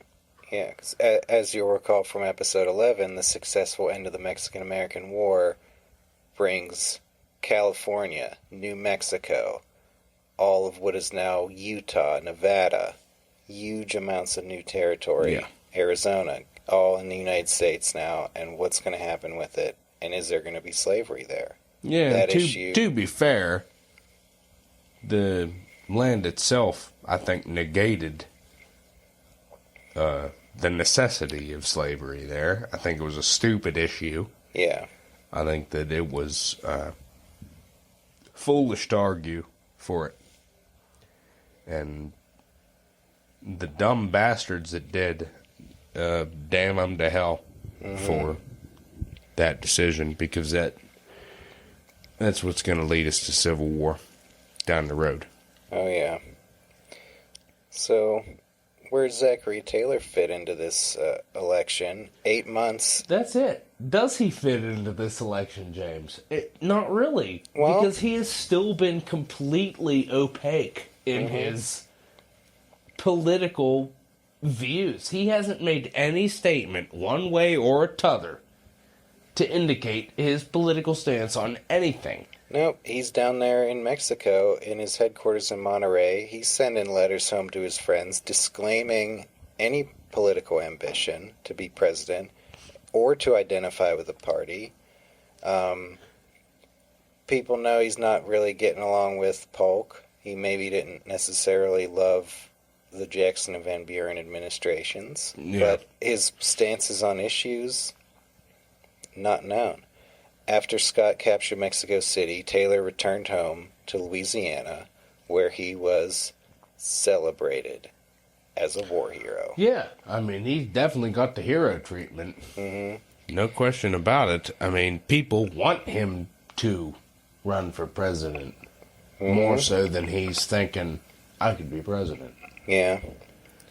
Well, John Crittenden sent some representatives down to visit Taylor in Baton Rouge, where they persuaded him to sign off on a letter where he declared himself to be a Whig, although he, in the same letter, insisted that he was not an ultra-Whig, and that if he was elected president, he would be independent of party. Yeah, we're going to get into the inner workings of the Whig Party in the next episode with Millard Fillmore. The Whig Party is really an interesting anomaly. Yeah, both parties at this time are interesting because both parties have a north-south split. That's right. I mean, there's a lot of factions on both sides. The Whigs in particular, though, the people that are in charge of their platforms, Thurlow Weed, as we've said. And his, the cronies of his ilk, William Seward, is up and coming. People like that are willing to slit the throat of their own party and start something new on a sectional basis, because it's easier to do that than to unite the current party sectionally. Yeah, and Van Buren is doing the same thing with the Democrats. It's a very complicated time. As we've said, the 1840s and 1850s, absolutely the most complex period in history in regards to American politics. Yeah, certainly with party politics, because during the Polk administration, you had Democrats, Northern Democrats, voting in favor of the Wilmot Proviso to ban slavery in the new territories. Right. And you got Southern Whigs maybe being in favor of slavery. Well, and big-time splits in Pennsylvania and New York seemed to be the hinges on several presidential elections. Yeah, these tensions in the two parties on sectional lines we're kind of headed towards a party realignment, where the parties are going to become realigned along sectional lines, and then obviously the entire nation will split sectionally. Yeah, and that's Weed and Seward's thought is, well, shit. Yeah, we were responsible for creating this party, but now that it's got to this point, it's going to be easier to start something new on a sectional basis. Try and make our opponents look bad, and go from there. Yeah, but they're going to try to... that's not a new story for Weed. We'll touch on it more in episode 13, but Thurlow Weed newspaper man, kingmaker, quote unquote. He was the driving force behind the founding of the anti-Masonic Party. And then went Whig, and then went Republican. Because it's easier to replace a party than it is to unite it. Yeah. Well, the inability to stay united, the hallmark of this era. Yeah. But Weed, this is what he's trying to do, but who does he choose to put at the figurehead of it? A Southern slave owner, Zachary Taylor. Yeah. Is that not baffling? Well, this may be the same kind of thing with William Henry Harrison being pushed forward as a figurehead. The party guys thinking that they will control this guy. Yeah. And that they'll run the party, with him as a mouthpiece. And while Harrison only lasted 30 days, he wasn't really going along with that. And however, in that classic Whig aging general fashion, yeah, we're going to have a similar tragedy with Taylor. Yeah, but Taylor, right off the bat, sounds like, declares himself independent of party. Well, Harrison did the same. Yeah. He told Clay off. Mm-hmm. And maybe not as forcefully as Taylor, and Taylor was around longer to reinforce, the claim. I think there's a similarity there, though. Yeah. Well, we have Taylor. He signs off on that letter, says he's a Whig, and that's all his supporters need to go to the Whig National Convention with. The party convention is in Philadelphia, and Taylor, he gets nominated pretty easily. It's on the fourth ballot. They had Winfield Scott and Henry Clay were the other candidates that got significant support. Clay, by this time, is pretty old, and his candidacy's not really taken all that seriously. He's had his day at this point. Yeah. 44 was the end of him. Yeah, you got these two war heroes, Taylor and Scott. And Scott, he kind of got into a little trouble with Polk at the end of the war. Got himself, in trial. I think he sent some letters or something complaining about the way he'd been treated that made him look real bad. Like he came across as kind of a whiner. Yeah, really vain and bitchy. Yeah. So is Taylor, how he came off. That didn't help him at all. Yeah, again, like Harrison, who was on a national level kind of politically unknown, that's seen as a big advantage because you don't know anything about this guy. You also don't have anything bad to say about him politically. All you know is he's a hero, and that's endearing to the common man. Yeah, that kind of thing lets people, you see this guy, there's not much known about him, so everyone can just, assume that he must agree with me. Yeah. He's like me. Mm-hmm. And, that may or may not necessarily be the case. But, yeah, politics at this time, it's pretty crazy. And I do want to say that Taylor's courting by both parties, I don't think that there's anything similar in history outside of Dwight D. Eisenhower. Yep. I think I want to bring that up because it's a pretty interesting comparison between these two, Taylor and Eisenhower. Military men all their lives, no political affiliation for either of them. They're courted by both parties. Because they were hugely successful in a war. Right. Were seen as going to be easily electable. Exactly. These guys are shadows of one another, really, in different eras. Yeah, Taylor and Eisenhower. If you don't know, spoiler alert, Taylor's not going to live through his term, but, Eisenhower would be probably a person you could compare him to if you want to think how his presidency might have turned out if he got more of a chance. Yeah, and even just in the initial how they came to be. Mm-hmm. nominated. There's a similarity there that I think is worth note. So you got the vice presidential nomination going to former New York Congressman Millard Fillmore. Yeah, and there's a lot of backstory to this that we'll get into in the next episode. Thurlow Weed and William Seward and Millard Fillmore, these are all Whigs. But Fillmore's biggest opposition seems to come from within his own party.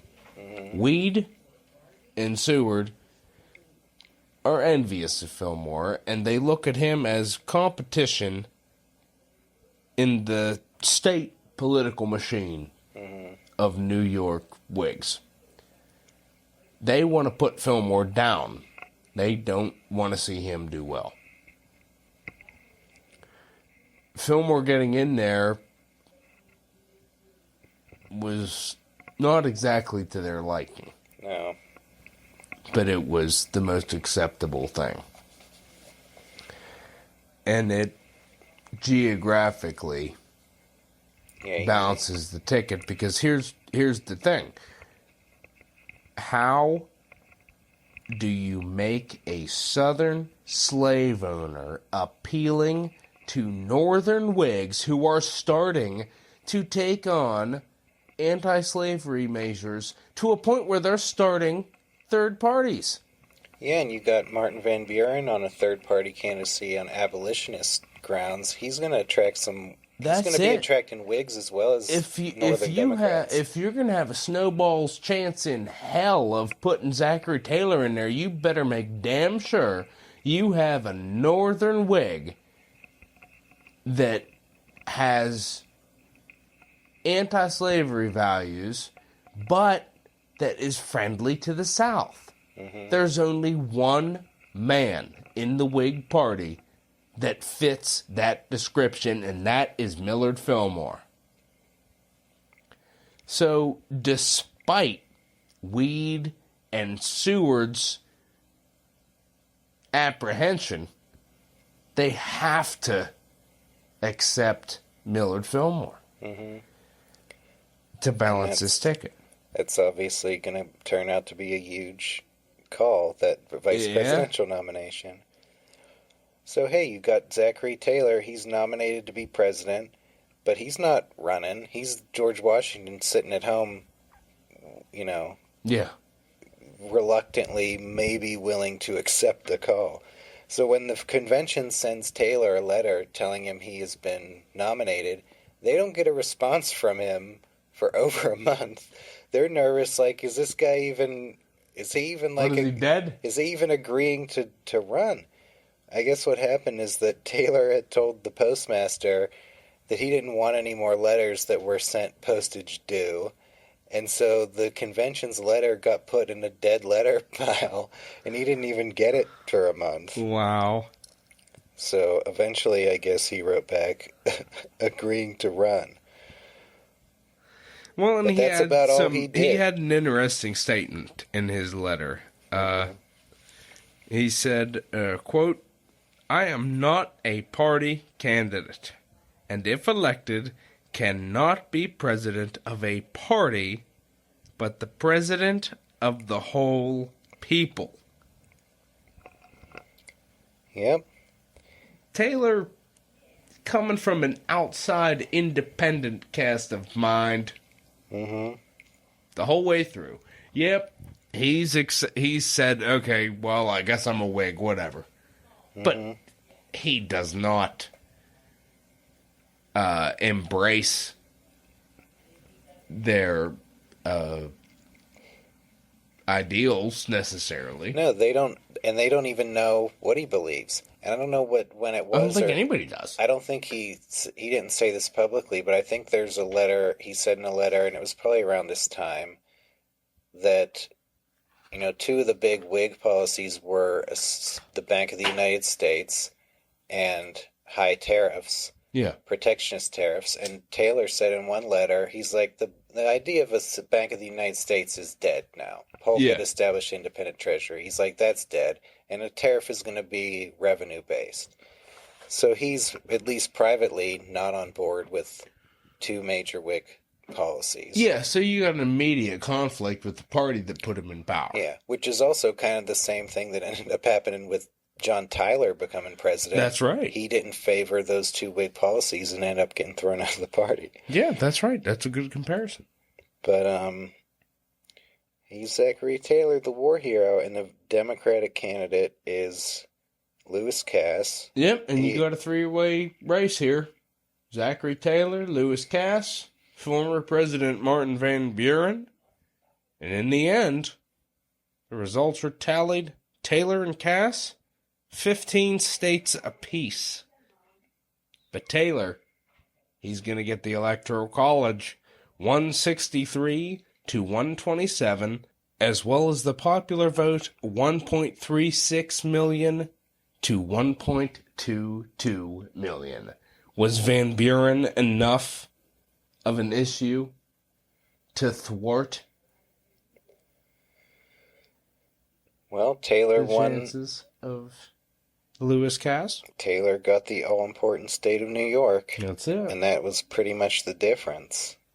That's it. And our boy Zachary Taylor, who has never voted in his life, I don't think we mentioned that. He never even That's voted right. before. Yeah, he is so apolitical. The man has literally never voted in his life, and he's not about to change it. No. Did he even... He probably didn't even vote for himself. He didn't even go and vote in his own election. No. Yeah, that's the last thing he was going to do is vote for himself. Yeah. He's not that kind. Mm-mm. So, we got a man who's not even going to go and cast a vote for himself, about to become the President of the United States. Yep. And there's some big issues simmering. Slavery, what's going to happen with all this new territory? Yeah. There's a major clash on the horizon. Our boy Zachary Taylor is going to be riding into battle, this time a political battle in Washington, D.C. That's right. Things are looking rough. Is Zach Taylor going to be ready? We'll find out after this, a word from our sponsors.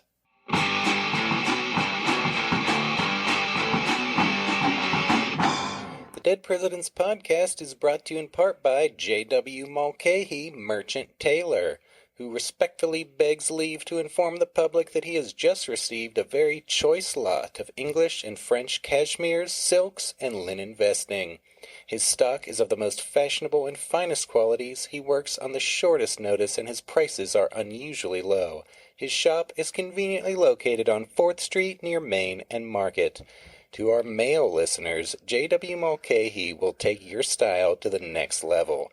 Get spiffed up in his fine fashions, and you'll be attracting babes left and right. They simply won't be able to resist you. That's a message from our sponsor, Merchant Taylor, J.W. Mulcahy. Oh. Well, this is awkward, James. Our next sponsor is R. Watts, who publishes this important notice.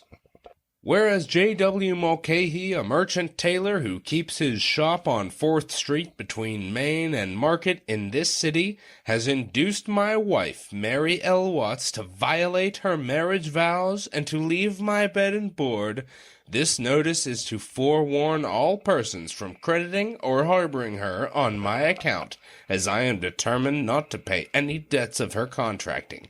And this is further to warn the public against this notorious destroyer of the peace of families, as I consider him a villain of the deepest dye. Listeners, we are deeply disappointed in our previous sponsor, J.W. Mulcahy, and want to make clear that his conduct does not reflect the values of the Dead Presidents Podcast.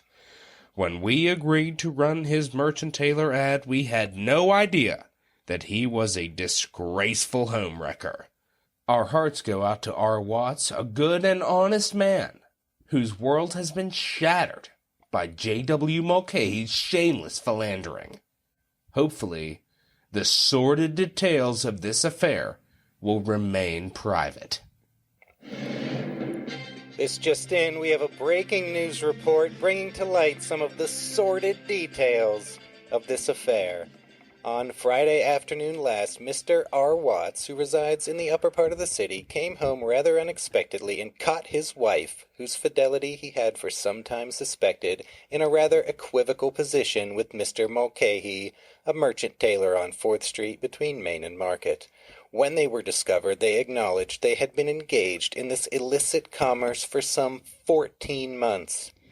Mr. Watts did not cut his wife's throat, blow out her seducer's brains, and then go drown himself, nor did he perpetrate any other horrible tragedy, but like a sensible man, he made Mulcahy promise to take away and provide for his guilty spouse, which he did, and moreover promised to marry her as soon as Mr. Watts could get a divorce. Hear, hear. Listeners, things had the potential to get very ugly here, but fortunately, cooler heads prevailed.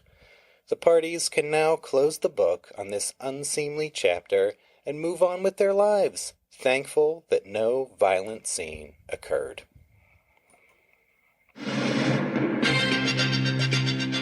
We have another breaking news update.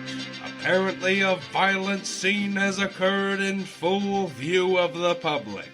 Considerable excitement was created on Main Street yesterday in the vicinity of 4th Street by 2 or 3 fights following each other in rapid succession between a Mr. Watts and a Mr. Mulcahy, a tailor. At the first encounter, Watts inflicted some punishment with his fist in the face of Mulcahy, but was immediately arrested by the bystanders. Soon after, they encountered each other again, Watts making the attack when he was cut in 3 or 4 places by a small knife in the hands of Mulcahy. He succeeded in getting his antagonist down in the gutter, where they were again separated.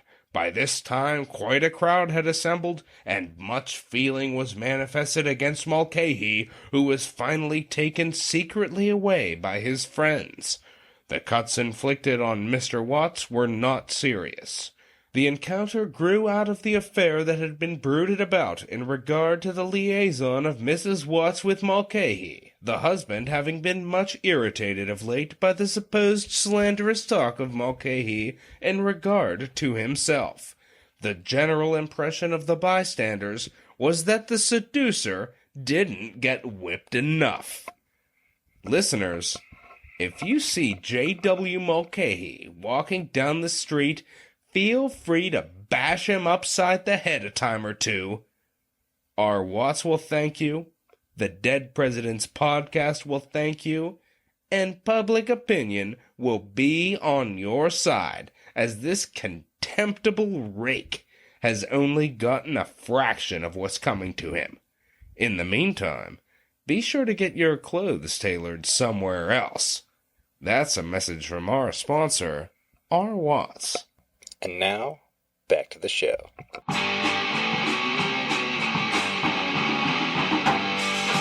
And we're back, and ready to dive into the presidency of Zachary Taylor. Yep, he's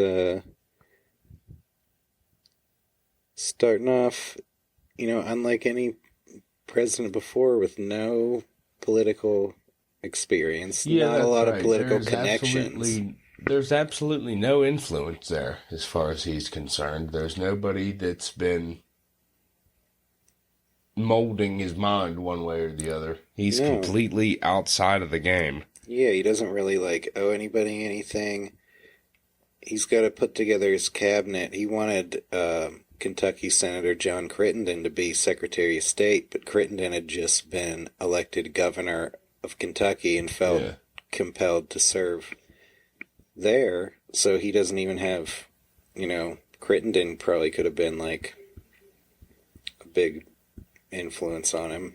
Yeah, instead, he's going to go with John Clayton, a senator from Delaware.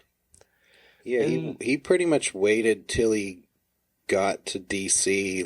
a few weeks before the inauguration before he started selecting his cabinet. Yeah. Which is really late. Is pretty unique.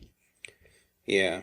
It truly is. I mean, you're talking about a pretty unique president here. The guy's an outsider, and with his cabinet choices, you're not seeing any big players featuring. No. Amongst the Whig Party, and that's the one that he's calling his own. Mm-hmm. Yeah. So, yeah, he's Kinda- a Whig in name only, seemingly here. Zachary Taylor coming into office. And Upon arriving in the Capitol, he calls on President Polk, attends a cordial dinner at the White House. Millard Fillmore's there. Whole No. gaggle of folks together, big players of the day. Lewis Cass is there. But and politics doesn't come up. no political subjects were discussed. No, it was described in Polk's diary as a pretty pleasant affair. Taylor's wife, Margaret, had prayed that he would lose the election. She pretty much declines to participate in any aspect of public life. Yeah, She's not in the best of health.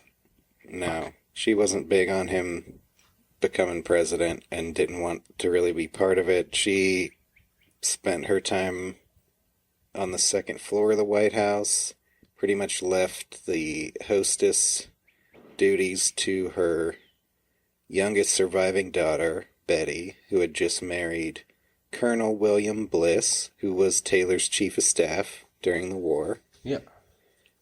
And, Betty was pretty much the de facto White House hostess. Yep. In lieu of her mother. Taylor also had his brother, what was his name?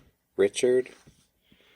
Taylor? I believe his brother was Joseph. Joseph. Pennell Taylor. Richard was his son. Yeah.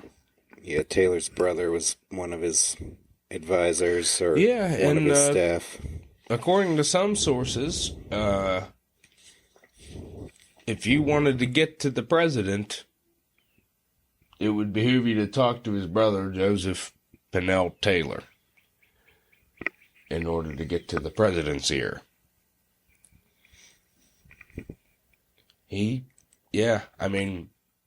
Can't really understate how much of an outsider Taylor is here. Yeah.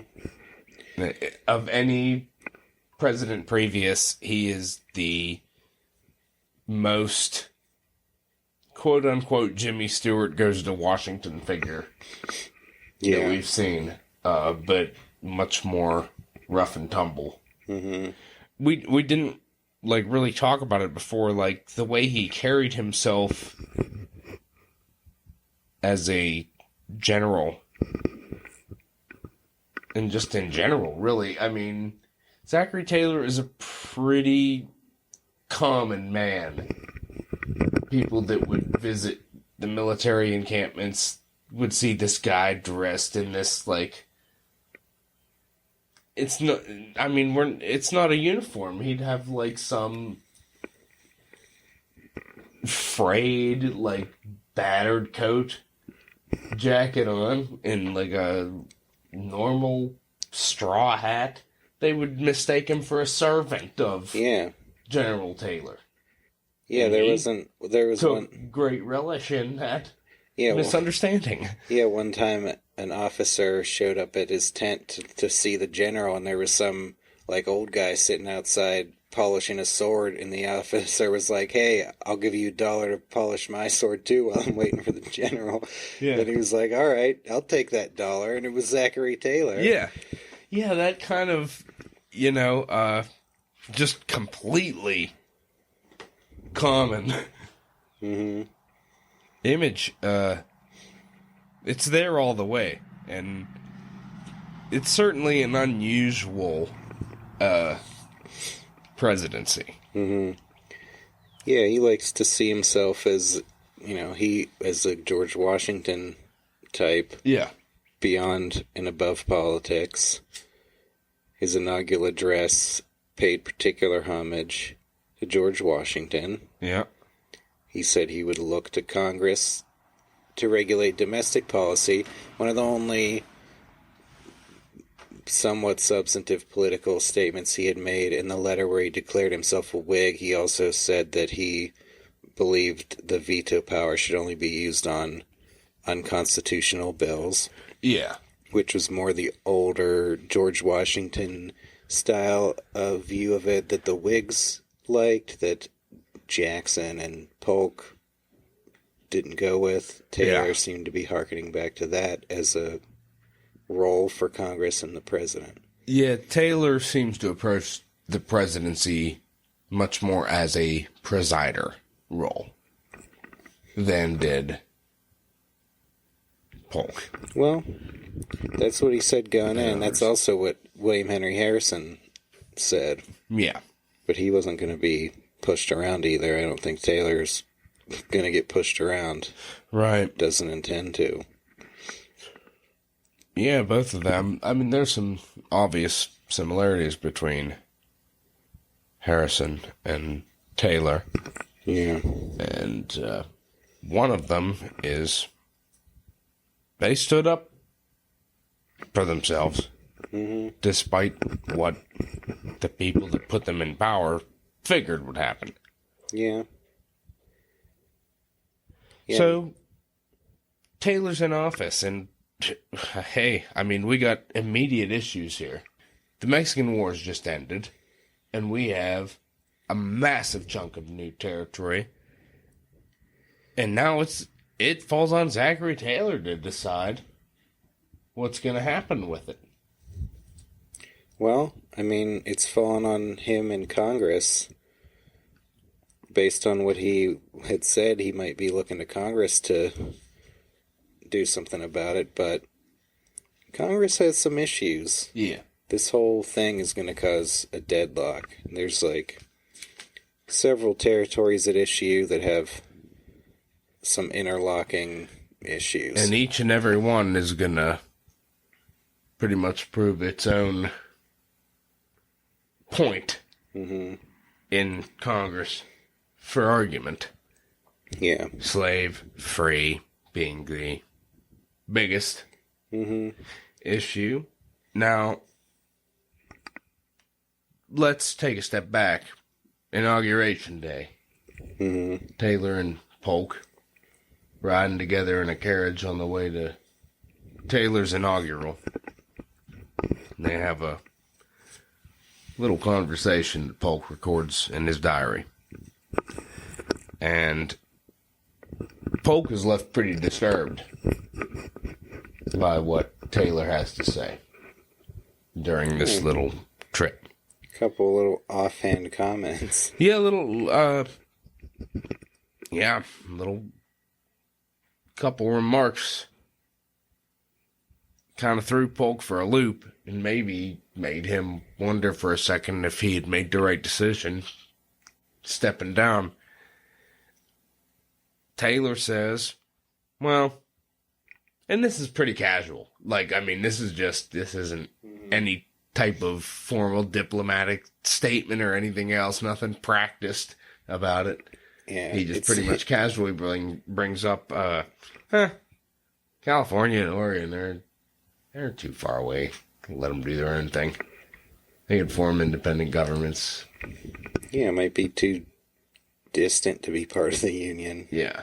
Yeah, and Polk, I guess the way he wrote it down... Jesus Christ! He's mortified by this, but also he kind of wrote it in the sense that it sounded like this is something Taylor might not have even, like, thought about much. And, right. And hopefully he hadn't. Yeah. And that's what Polk wrote down, but, Taylor didn't go that way once he became president. Well, I mean, we did also say in the last episode that, upon news of Taylor's election, Polk said, well, if that's true, it's deeply to be regretted because he is wholly unfit for the station. Yeah. Two very different guys. Polk, a devious political master, and Taylor, totally unpolitical. Yeah, politically clueless, you could say, really. Well, yeah, despite his comment to Polk, he did strongly support California's admission to the Union. Yeah. Word had recently spread that gold had been discovered in California. A flood of settlers was heading out there, and Taylor was eager that a civil government be established, because it had kind of still been under military government during the war. And now with all the gold rush, it's going to have sufficient population to be admitted as a state, not have to go through maybe a territorial waiting period. Right. Taylor sends a congressman out there, Thomas Butler King of Georgia, as an agent.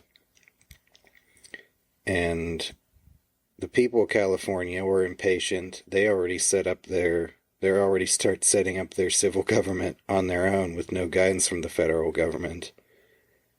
Holding a state constitutional convention September 1849, and although a majority of the delegates to that convention had come from slaveholding states, the convention voted unanimously to seek admission to the Union as a free state. Yeah. See, to me, there's no controversy there, and this is one of the dumbest things in history in my mind, is that there were people in the South that were so outraged that slavery wasn't allowed to spread to the newly acquired territories.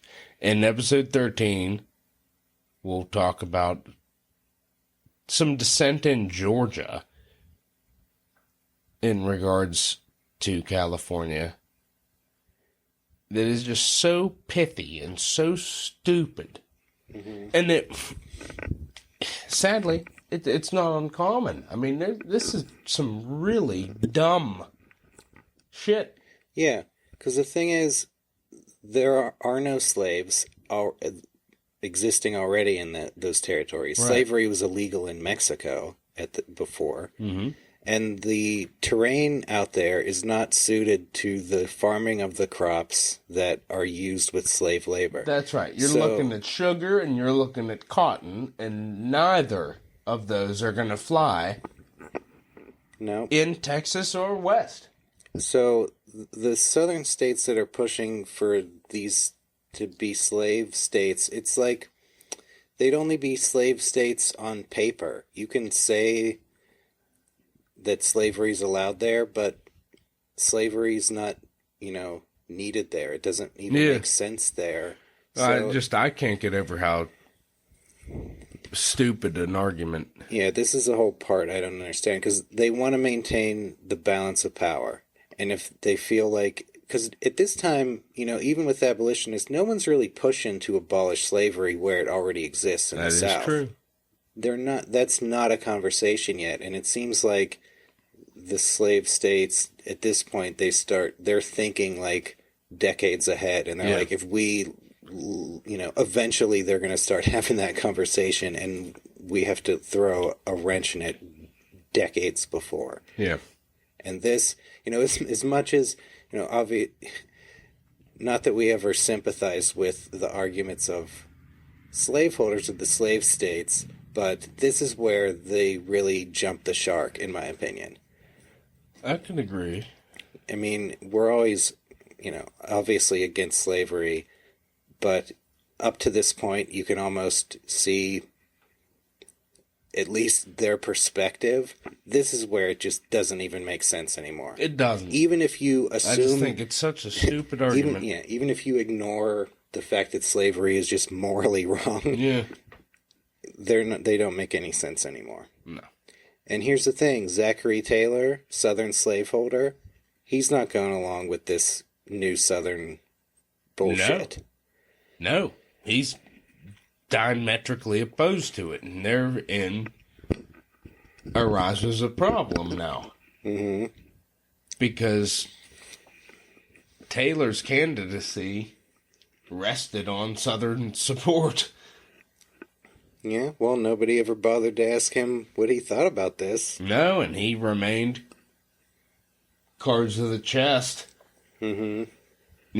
He was just an unreadable candidate, and now here we are, and he's making an about face pretty unexpectedly. Yeah. Yeah, he his view is what we just said. Slavery doesn't make economic sense out there, so trying to force it is just making it politically controversial for no reason. Yeah. So he thinks there's slavery doesn't make sense out there, so we shouldn't even be discussing it. That's it. I mean, there's a seriously palpable level of economic infeasibility to having slavery in these areas to begin with, because, as we've stated, the land's not cut out for the two staple slave crops, sugar and cotton. And under the status quo, like, the way things are is that, and even the southern slaveholders would agree with this at this point, I think, is that states get to decide for themselves whether they're slave or free. Yeah. And so if that logic was just adhered to, none of these new places would end up deciding to be slave states. I agree with that. If it's left to the people who are going to end up living out there, because they don't need or have slavery. Right. So what the Southerners want to do is kind of like force them to be designated slave before there's a chance for them to have self-determination on the issue. Yeah. And that's just straight up bullshit. And it goes, they're going in the opposite. They're now taking the opposite tack that they did on Texas, which is that the Northerners didn't like adding Texas because it's going to add another slave state and upset the balance of power. And the Southerners said, hey, this is just a bunch of land. Land is good, period. We want this land to expand the Union. Mm-hmm. And now that we have non-slave territory in question, the Northerners are saying that, hey, a bunch of land, let's just add it. Yeah. And the Southerners can't just let it come in on its own accord. That's it. And outside of California... Well, you got Taylor, he supports California's immediate admission on the basis of its own constitution, which is free. That's right. Yeah, Taylor is going to go completely anti-slavery in his stance on the new territories. And that threw some people in his party and otherwise off a little bit. Yeah. Well, he's got their northern Whigs and northern Democrats who would all be in favor of that. And here's where things start to get more sectional rather than party. Yeah. And another one of the territories, New Mexico, which has the same kind of issue as California as to slave or free, but it also has an additional issue, which is that Texas claims a huge part of That's right. New Mexico. We got a problem here. I mean, we got a problem that could come to a civil war. Yeah, back prior to the U.S. annexation of Texas, the Republic of Texas had claimed parts of New Mexico, even including Santa Fe, and had launched an expedition to invade it. That expedition was a failure, but they still maintain this claim. So now that this is all American, Texas is saying, hey, a big part of this New Mexico is ours. Yeah. And New Mexico thinks otherwise. Right. And, I mean, it comes down to a threatened revolution where Taylor says, hey, if you even so much as think about doing this in a dream, you better wake up and apologize. Yeah. Yeah, let's see, Texas legislature voted in favor of using force to assert its claims to its New Mexican territory, which was under the occupation of the U.S. Army at the time. Yeah. And they had an aggressive new governor, P. Hansborough Bell, who sends an emissary to Washington to argue that the federal government ought to pay Texas for this land. Yeah. And then they start, they start talking maybe secession. If they don't get what they want here, maybe Texas will leave. And I think this is also getting wrapped up with all these other issues too. Yeah. And then it's kind of like in this situation, and maybe none other, Taylor kind of thrives as the president. Mm-hmm. Because as soon as there's any kind of threat of trouble, he gets into general mode. Yeah, there's a good quote here. When the secession threat is made, Taylor, quote, displayed the same stubborn determination that had characterized him as a general. Thus, when a group of Southern congressmen came to the White House and threatened secession unless they got their way on New Mexico and the fugitive slave law, he replied angrily that, quote, if it becomes necessary, I'll take command of the army myself, and if you are taken in rebellion against the Union, I will hang you with less reluctance than I hanged deserters and spies in Mexico. Yeah. Boom. Yeah. That's pretty badass. It is. That's what, like, Andrew Jackson would have said during the nullification crisis. Yeah, you wanted a version of Jackson in your own right? Well, you got it. Mm-hmm. And Taylor's going to prove just as unwieldy as Jackson. If the political minds that placed them into the position they found themselves thought that they could be contained, they were sorely mistaken. Mm-hmm.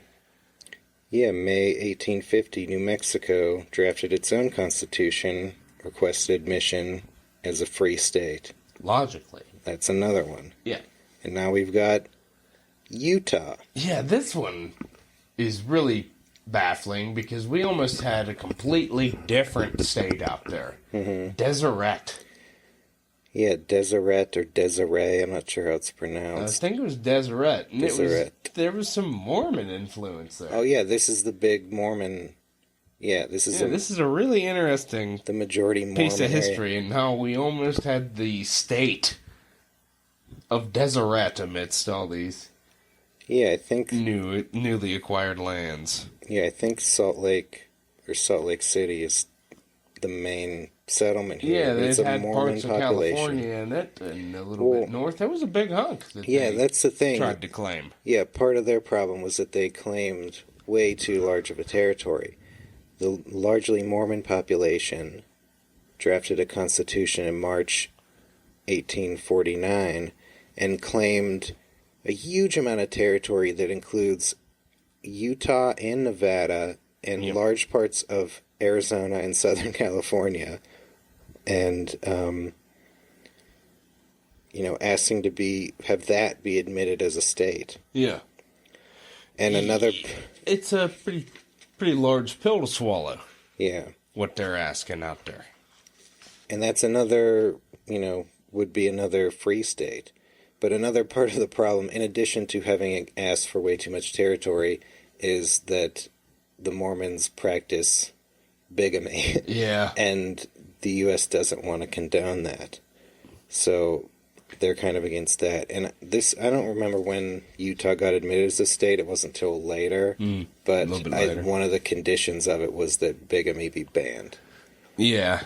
So they had to give up bigamy to become a state. But that's another territory added to the problem here. Yeah. Because all this is going to Congress, and they're dividing big time. Yeah, things are starting to really heat up. And this is just the beginning. I think one of the things Taylor suggested is maybe this state of Deseret and California can be admitted as one state, and then it would only be one free state that might limit the effect on the balance of power. Be one big-ass state, and that's part of the problem is congressional representation becomes an issue of how are these new territories going to be represented in Congress. Yeah.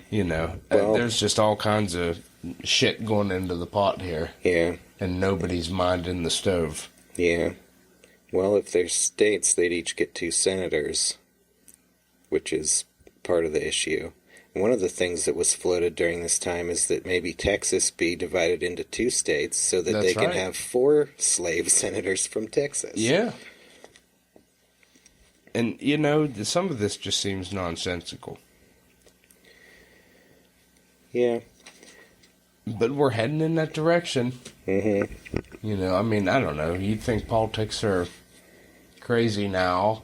You think it's ever been any different, really? You've listened to the show at this point, guys. Come on. Yep, well, all this stuff is not going to get resolved during Taylor's lifetime, but it really starts to heat up. This is going to become the Compromise of 1850, which will be concluded a few months after Taylor dies. Yeah. But it starts up while he's alive. January 1850, Senator Henry Clay, the great compromiser. That's right. Here with his last great compromise. Yeah, this is really the last hurrah of Henry Clay. Yeah, it's kind of the last hurrah for a lot of big names here. Yeah, it is. Yeah, Henry Clay's proposed compromise would admit California as a free state, establish New Mexico and Utah as territories, with their slavery status to be decided later, which would probably make them kind of de facto free eventually. Yeah. Texas would be paid to relinquish its claims to New Mexico. The slave trade would be ended in the capital, Washington, D.C., but slavery would still be allowed there. And there would be a strict new fugitive slave law requiring northern states to aid in the return of runaway slaves to the South.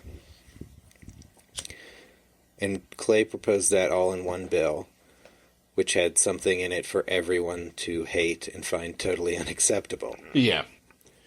Yeah, So- they considered it what was called an omnibus bill, which was a package of basically individual bills, all bound into one. Yeah, there would be one vote, yes or no, to the whole thing. Right. And nobody was going to vote for that. Yeah, it Because was then almost too outrageous. Parts of it, well, it's just that some people, just as a matter of principle, found one or the other part of it unpalatable and unacceptable. And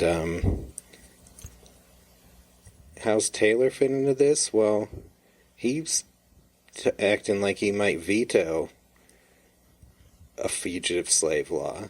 Yeah. He's saying that he would sign a bill containing the Wilmot Proviso, which was the old Polk administration proposal of David Wilmot to ban slavery in the new territories. Yeah. Taylor's in favor of just straight up banning it. Mm-hmm. And, yeah, he's favoring the immediate admission of California and New Mexico as free states. So he's siding against the South on all these issues. Yeah, I mean, Taylor's biggest thing was preservation of the Union is first and foremost. Mm-hmm. In any event. That is what needs must be done. But it's going to require more than just that strong stance. Mm-hmm. You're going to need some political skill. And dare I say, all of the political skill of some pretty big players. Clay, Webster, Thomas Hart Benton, Calhoun, Stephen A. Douglas is representative of kind of a new generation coming up. Yeah, it's going to take all the skill and experience of all these giants of Congress to work this out. So, I don't know what would have happened if Taylor had lived. It's hard to say. Yeah. It really is. Now, It Fillmore, in his role as vice president, he was pretty much shut out by the administration, as we'll learn more in the next episode. But he went to Taylor and said that he was prepared to vote against him and his compromise measure, if in the increasingly likely event it went to a tie in the Senate, Fillmore was going to oppose the president and vote against. oppose the, Taylor's version that would just be all the anti-slavery ones. Yeah. Yeah. It's hard to say because obviously, the way things happened, we ended up going to civil war. Yeah. You want to look at American history and think, is there any way Civil War could have been avoided? It's hard to say, but maybe if there was a way that Taylor's version of this compromise could have been forced through with Taylor's gun pointed at the head of the South and got them to swallow this bitter pill and, kind of bluff them or, not, it's really call tough. their It's bluff really on tough to say. secession the way Jackson did and the way Buchanan ended up not doing. Right. Yeah, it's tough to say. It could have been a completely different story. Like Fillmore's stance, I think, came from, in the back of his mind, he felt that conciliation was necessary in order to save the Union. Yeah. And he was willing to take steps to a certain extent that would appease the southern wing of the Whig Party. Mm-hmm. And the Whig Party at this point is getting more and more divided. They're basically about dead at this point. Yeah, to be completely honest. They're really so divided amongst themselves that, well, I mean, they have one more election to go at this stage, and their entire history has been, the only successes they've had have been putting generals in there, and unfortunately, and it's not even a spoiler alert at this point, it just ends up the same way. Yeah. You get an aging general in there, and they die. Yeah, the way things are going with these issues being the prime issues, it's making more sense that, all those Northern Democrats who voted in favor of the Wilmot Proviso, and then the Northern Whigs who are being more and more alienated from Southern Whigs, they have more in common with each other than the other members of their party. Yeah. And now that some of the other most partisan issues of the previous couple decades, being the bank and the tariffs, have been kind of resolved a little bit more conclusively. Yeah, they're not being talked about. Those issues aren't as binding on the parties. And those were the biggest hotbed issues, and it's done. Yeah. The focus is turned. Yeah. And on to something far more serious.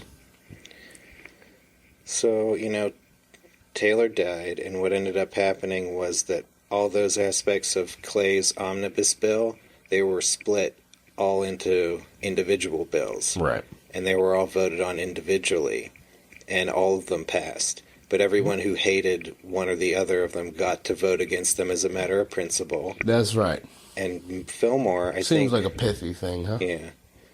Fillmore waited for all of them, I think, to pass and then signed them all into law. And the only one that he was hesitant on was the Fugitive Slave Act. Yeah. He had serious concerns with that. But at that point, you can't not sign it because, like we said, it's a tough spot. I mean, that's even what Monroe said during the Missouri Compromise. Yeah. He thought it was unconstitutional, but that it would be civil war if he didn't sign it. Yeah. And I'm sure Fillmore's thinking the same. And he didn't even get elected president. He's not exactly in a super strong position. Right. Yeah, and it'll be really fun to talk about how near we got to civil war under Fillmore and how he handled it. But going back to the presidency of Zachary Taylor, we have the Lopez affair. Yeah, all those compromise issues were the major thing, but there are a few other interesting issues. Yeah. In the Taylor presidency. Yeah, I mean, it's a brief tenure that we're talking here. So, obviously the biggest focus of his administration was the compromise measures, but let's wrap a little bit about the Lopez affair. Yeah, this is pretty interesting. Cuba, still a colony of Spain, also a slave-holding colony. Important to note. So a lot of American Southerners see, hey, let's get Cuba. That'll be another slave state to balance out all these free states that are coming This is in. going to keep coming back. Polk tried to buy it. Yeah, Polk had tried to buy it, but Spain wasn't selling. Some people think, well, who cares what Spain thinks? Uh-huh. Narciso Lopez, a Venezuelan former Spanish army officer who had fallen out with the Spanish and lost a bunch of property that he had held in Cuba. He settles in the United States and is gathering American support for a filibuster expedition against Cuba to take it by force. Yeah. Now, the word filibuster, before it meant legislative delaying tactics, meant basically a private, unauthorized mercenary invasion. Yeah. And he's going to put together some Americans, hopes to spark an uprising of Cuban people in favor of independence from Spain. And the American supporters expect that an independent Cuba would then, like Texas, ask to be part of the United States. Yeah.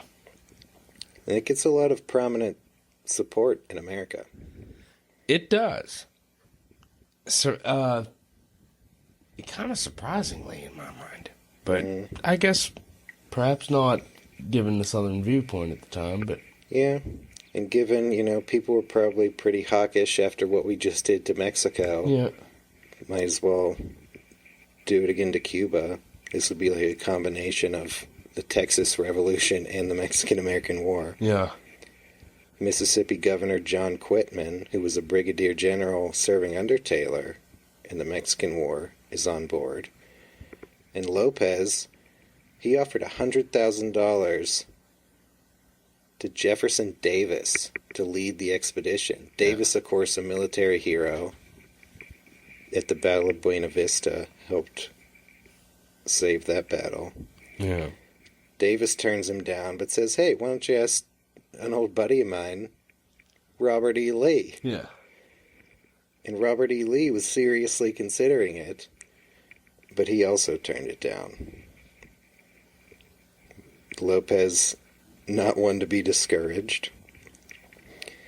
In August 1849, he had recruited 600 men to make the attempt on Cuba. Taylor learned about it, issued a proclamation denouncing Lopez, and sent warships to New York and New Orleans to prevent the expedition from leaving for Cuba. Yeah.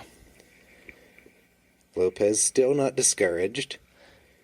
In 1850, he launches another expedition with a cover story claiming that they're heading to settle in California to hope to be allowed to, Yeah, this cat's not one to be dissuaded. Yeah. So they set sail under that claim, but nobody really believes them. And the U.S. Navy, patrolling off Cuba, intercepts them, breaks up their expedition. Lopez and a lot of his supporters arrested, put on trial for violating the Neutrality Act, but sympathetic Southern juries acquitted them. Yeah. He's still not done.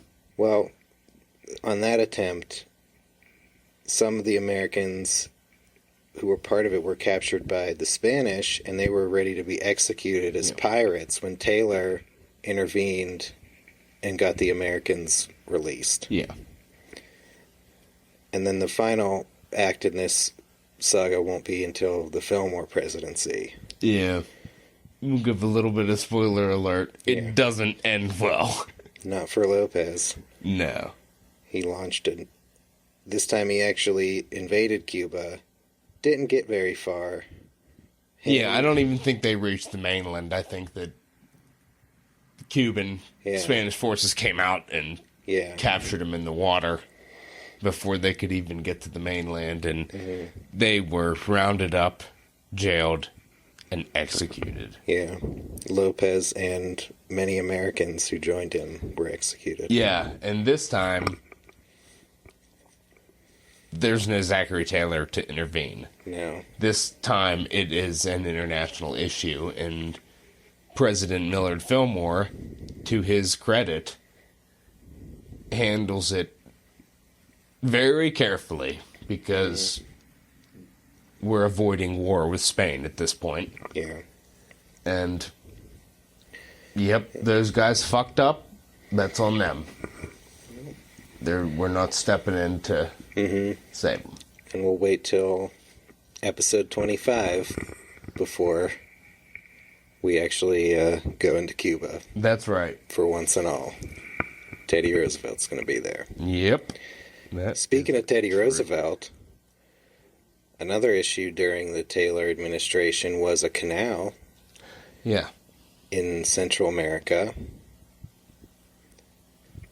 About 50 or so more years before the Panama Canal. Yep.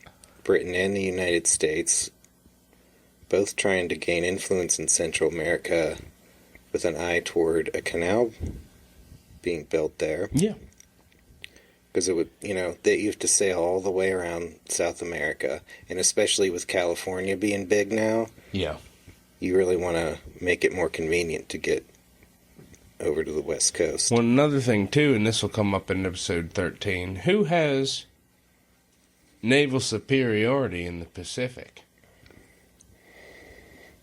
Nobody. I don't know. Yeah, it's pretty up in the air. Yeah. You got France and England in the Atlantic. You got Spain over there. The Pacific. Britain's out there. John Tyler increased some naval spending. Relations with China. Yeah, he increased the naval spending and opened up China and Hawaii, starting to make a play. But there's still some big issues out there. Yeah, now we got California and all those ports. We're going to need to be getting out there. Right. But Britain... It would be a great boon for the United States to establish a superiority in the Pacific Ocean. But the place they're looking at for a canal at this point isn't Panama, but Nicaragua, and Britain is all up in Nicaragua. Yeah, they are. They have established a protectorate over the Mosquito Coast, held by the Mosquito Indian tribe. Britain establishes a protectorate, sets up a puppet ruler. Yeah, and they're not afraid to stir them up, too, to push their own agenda.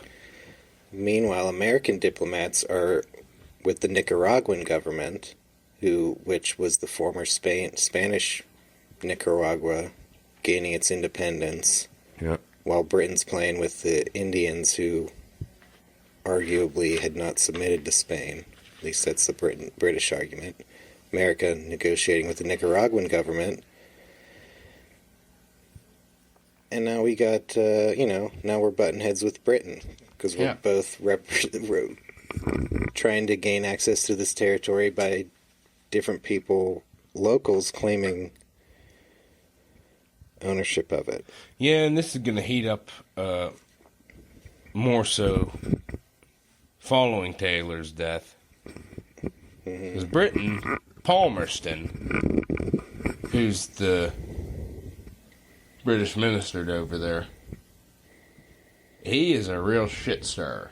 And he gets Costa Rica involved and says that, well, if the British are going to withdraw from here, then this actually belongs to Costa Rica, not Nicaragua. And so Costa Ricans and Nicaraguans are now having their own fight. It just creates a world of shit over there. It's mass confusion. And it leaves the United States with little wiggle room. Well, Taylor sent his Secretary of State, John Clayton, to work on it. He negotiated an agreement with the British Ambassador Henry Bulwer, known as the Clayton-Bulwer Treaty, which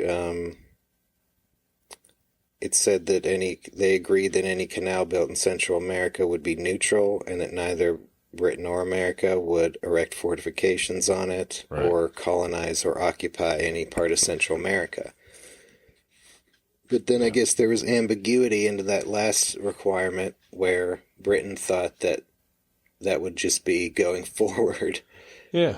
And that it would allow retroactively what they were already doing in Honduras elsewhere, whereas the United States, Monroe Doctrine in hand, thinking, get out of here generally. Yep. So at least during Taylor's presidency, they stood down on the issue, but they didn't really get any closer to building a canal. No. And it's going to continue to cause problems with Fillmore in there. Yeah, and a lot of these issues we're going to visit again next episode. Because this gets cut short relatively quickly. Yeah. Here, as we proceed. Yeah, we're coming to the end. Yeah. For Taylor. Before we move on, we got something that led to threats of impeachment against the president. Zachary Taylor has caused a bit of a ruckus since his election here, and we're talking both sides of the aisle. Yeah, I think probably if he's an independent cast of mind, absolutely, and that is not too thrilling. Yeah. Yes, to certain people on both sides of the aisle. They're threatening to impeach him over this next issue. I think it probably has more to do with other things. Well, I personally, I think this is almost just silly. Yeah. Yeah. They're fishing for a political excuse to get him out because they're upset that he's taken his own stance. Yeah. And not just towed the line as they thought he should have. Mm-hmm. And this is the Galpin affair. Yeah. Now, we're going way back into time here. Mm-hmm. The Galpin family, this is a land claim that goes back to the British government. Before the Revolutionary War, they have a big land claim in Georgia. After the Revolution, the new state of Georgia assumes the claim. Right. The claim against Britain will now be a claim against Georgia. And then it later gets assumed by the federal government. Yeah. The Galpin family's trying to get paid. And who's supposed to pay him keeps changing. And it's in litigation for 70 years. Yeah. It's for a ludicrous... It's like a 70-year 70 years these... Well, at this point, it's not even the original Galpins that are seeking the claim. It's their children.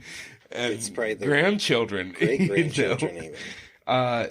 Yeah, my God. 70 years they're waiting, and their thing is they want interest in all of those years that they were due this money. They finally got paid during the Polk administration. The principal amount of the debt was paid, and I think it was like $40,000 or $50,000. Yeah.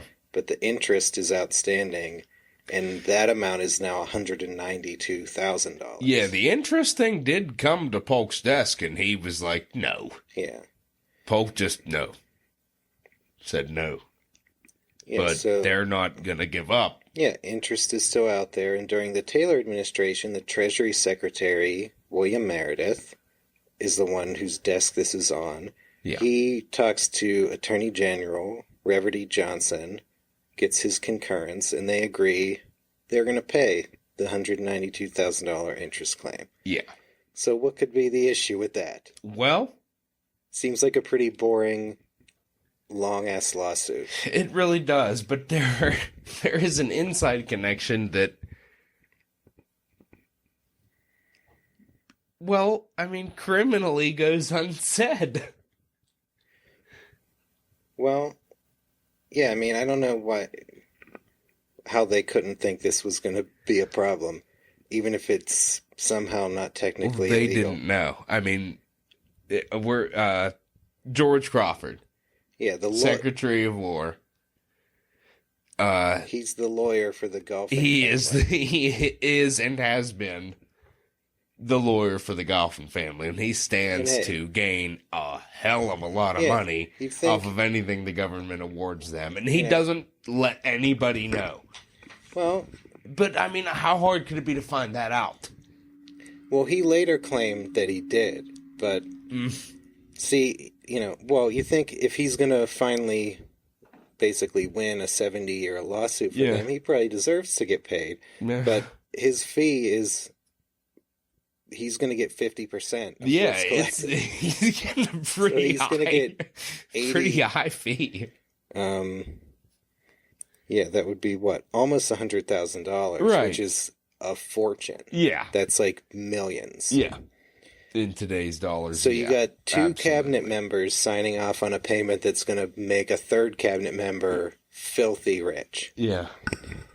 And yeah, once everyone found out about that, they were outraged. And Crawford claimed that when Taylor interviewed him for the cabinet, he told Taylor that this was a potential issue, and Taylor just like brushed it off. Well, I mean, that's believable to a certain Yeah, it's extent, believable that you know? Taylor probably wouldn't understand. Yeah, he wouldn't. He's yeah. not a lawyer or a politician. He probably would have been like, okay. You know?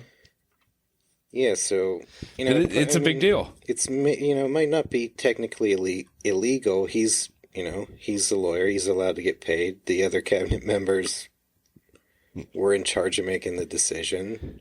But there's an investigation. Yeah, and there's It a just big looks outcry. really People want Crawford fired. Yeah, People are threatening to impeach the president yeah. over this. And obviously, as we said, this is a political maneuver Yeah, it's probably more like this by president opponents of... talking about vetoing Yeah. shit. Let's get him out of there. Yeah, it's basically it's as petty a impeachment maneuver as you'd see with Andrew Johnson down the road No. with the Tenure of Office Act, another just petty, stupid, Yeah, well, bullshit kind of excuse to try and kick somebody out that you disagreed with. yeah, this didn't really like get off the ground as a major No, impeachment. it didn't. Push, Fortunately, but it was. I'd say it would be even more petty. yeah, I would agree because you're turning your focus in the wrong direction. That's the problem we're going to see with some of the presidents leading up to the Civil War, is this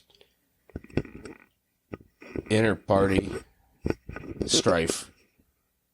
And it's not just party versus party, it's party versus party within party.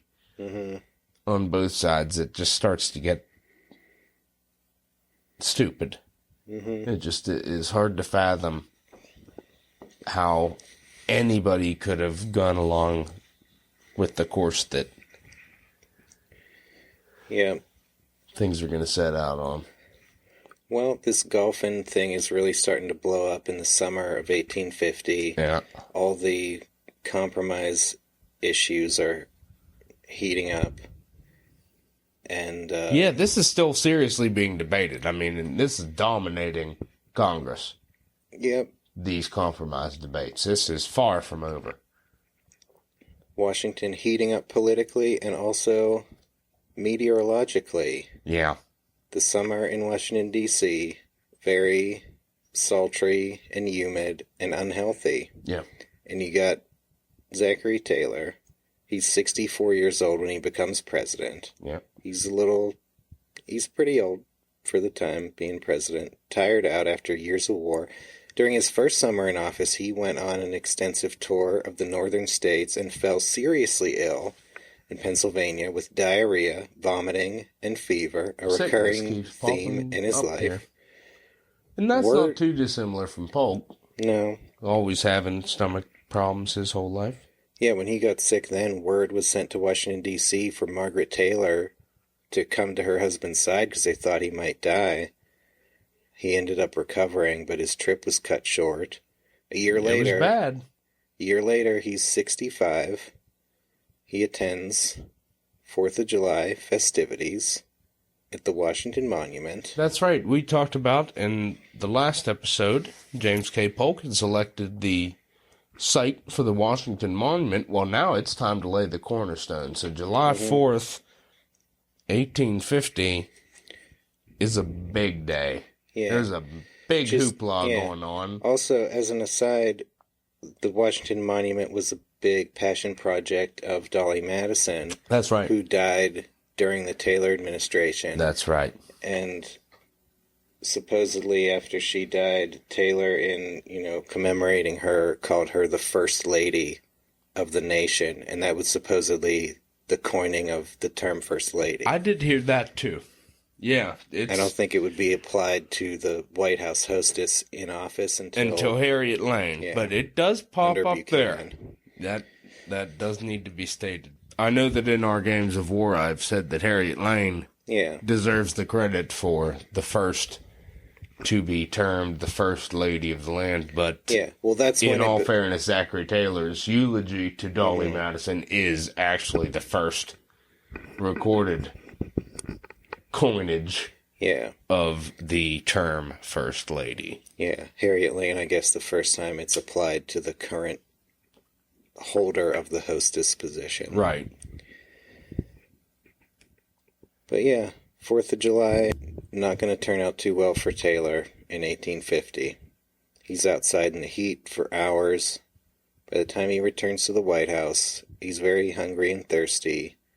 Quote, according to the traditional account, he wolfed down a large bowl of cherries and a pitcher of milk. Later that day, he developed severe cramps. I do want to clarify, because I've read into this a little bit just out of personal interest.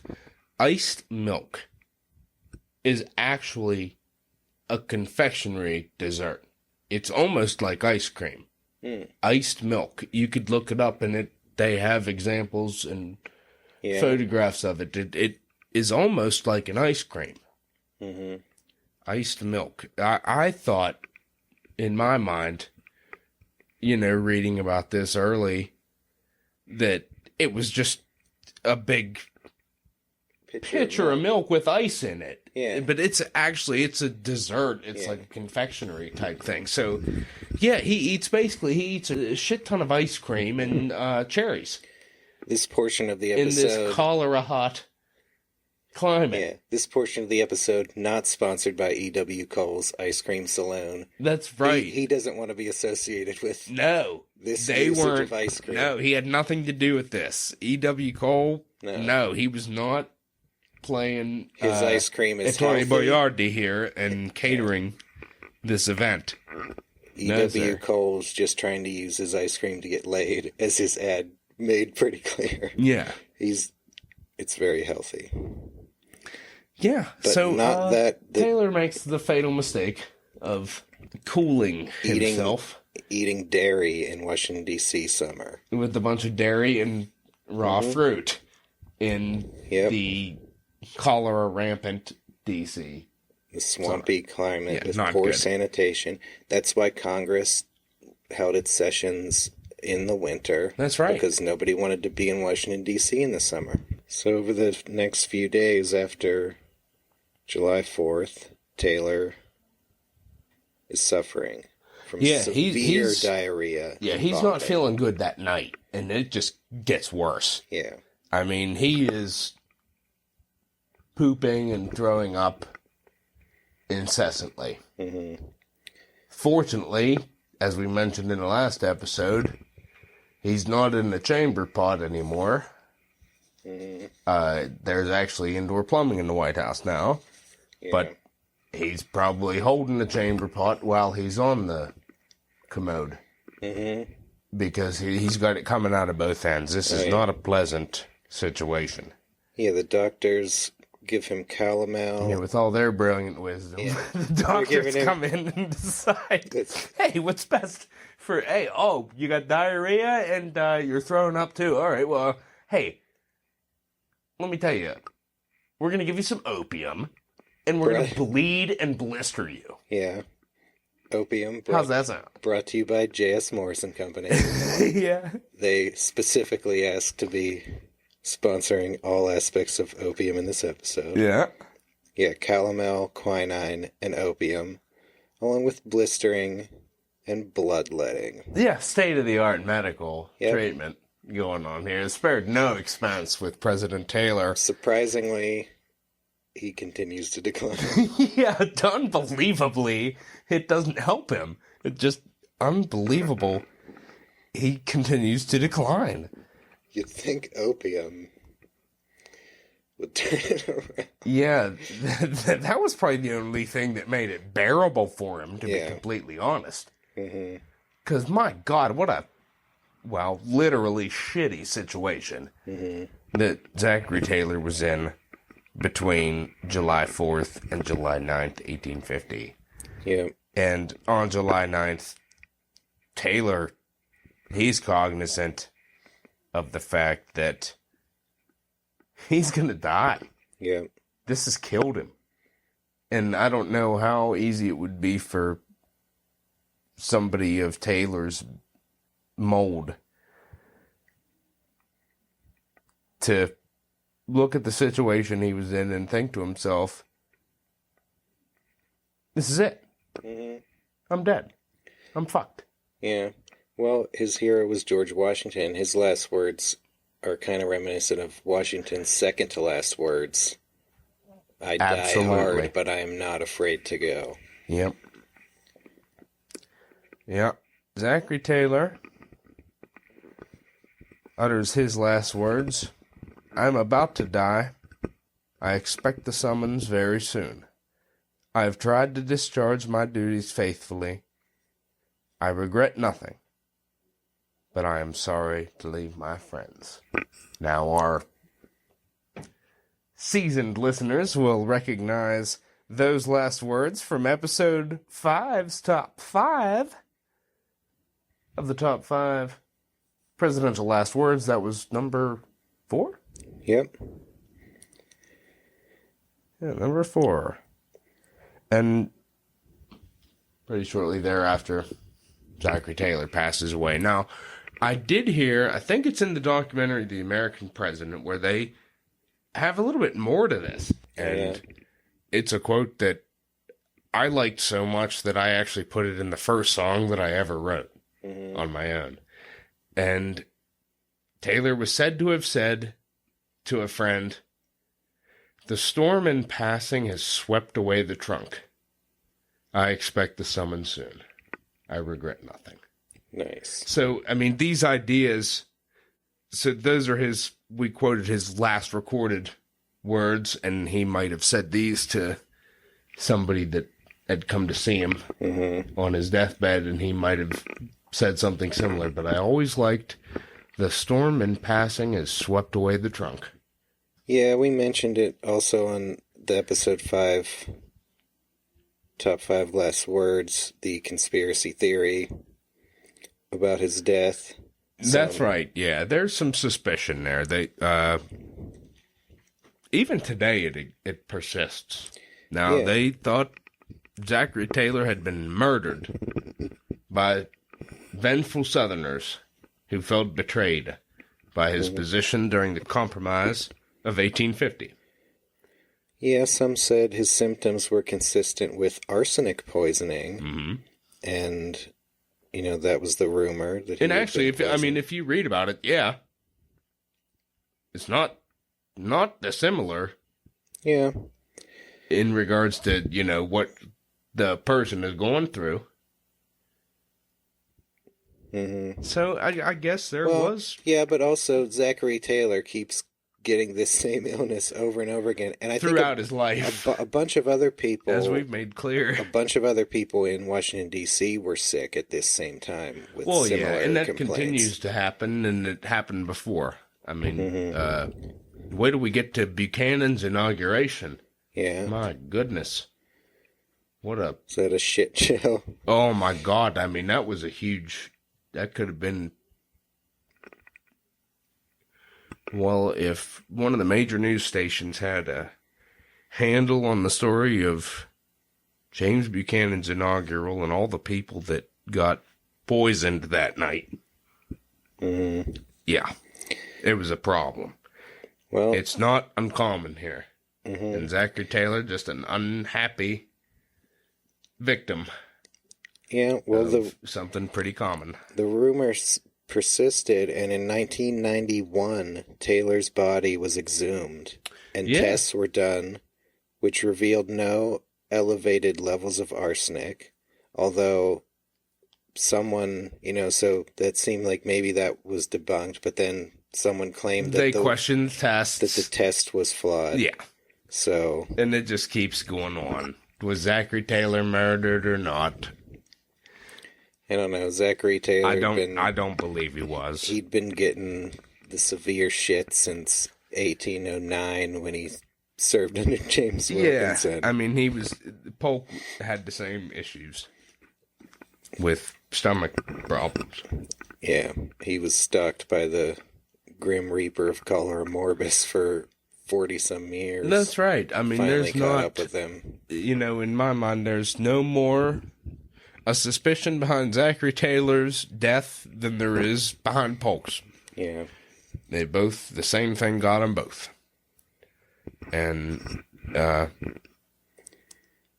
think that there's just a fascination in the minds of particularly Americans that love a good conspiracy yarn. And I think there are people that, I don't know, for some people it's one of the two things they know about Zachary Taylor. You know? It's, well, not anymore, of course. We've remedied that situation at this point. Yeah. Now, anyone that listens to this show knows all about Zachary Taylor. Yep. And, yeah, we've come to the end of Zachary Taylor's life. Yeah. We will sum him up when we get back. Yeah, it's going to be not dissimilar to the last episode. There's not going to be much. Well, there ain't going to be a post-presidency. Yeah. We got a William Henry Harrison situation here. The president's dead. Yeah. And when we come back, we're going to see if we can't sum him up. See if we can't unravel this enigma that is Zachary Taylor. Elevate him from the shrouded mists of history. But first, a word from our sponsors. Thanks for listening.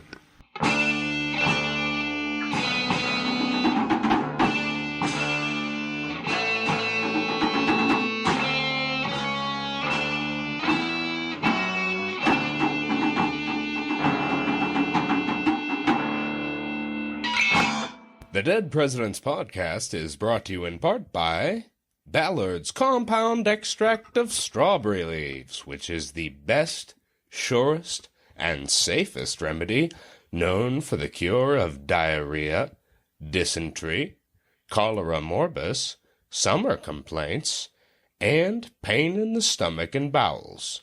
A single teaspoon of this invaluable extract has been known to cure all the above complaints, and a single bottle has not failed to cure in any instance, even in the most obstinate and protracted cases.